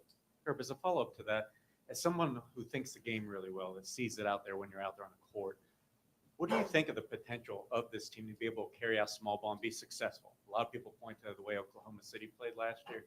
You guys think, like, even though you don't have a traditional center that's been a starter because JV's walked out the door, that you guys will be fine, that you can play small and still be racking up the wins? Yeah, I think so. And as long as the entire group believes it, and we go out and compete every night, I think we'll have a chance at being really, really good. What boxes do you think you have to check? A lot of people point to rebounding. What do you see? I mean, rebounding is a huge piece, when you're playing small. But at the same time, if you're playing small, I think, you got to shoot a lot more threes just because you don't have that, I wouldn't say paint presence, but it was small. It's not JV, so we'll have to probably shoot more threes and just compete on the defensive end. When you look at you and DeJounte on the perimeter, there's maybe some, I know it's lofty, but you think about the great duos on the perimeter that we've seen, Kawhi and PG, Jordan and Pippen, those types of things, being able to really shut people down. How much of a luxury is that to have you guys when you don't necessarily have the shot blocking presence defensively to be able to shut down people on the perimeter and stop them from getting into the paint initially? Yeah, I mean, if you keep guys out of the paint, it really doesn't matter about a shot blocker, if you can keep them out of the paint. And that's really hard to do in the league. But I do think, having a guy like DeJounte is going to help, tremendously, just because, he could be guarding the best player. I could be on a guy that's not super involved offensively and kind of roam around. Or, we can switch those roles and he could do the exact same thing. So I do think, it's a huge plus for our team. And I'm super excited to, see what it looks like. I do want to ask you this too. You came in as a rookie in your role to fit in, and you fit in on, especially defensively. Going into year 4, what kind of role have you assumed off the court for this team in the practice court? Has that changed as you've matured as a player? Somewhat, but I mean, I think my role is just bringing the energy every day, trying to keep everything positive, regardless of how bad things may seem to, people on the outside looking in, but just keeping the group, tight knit and close. I appreciate it.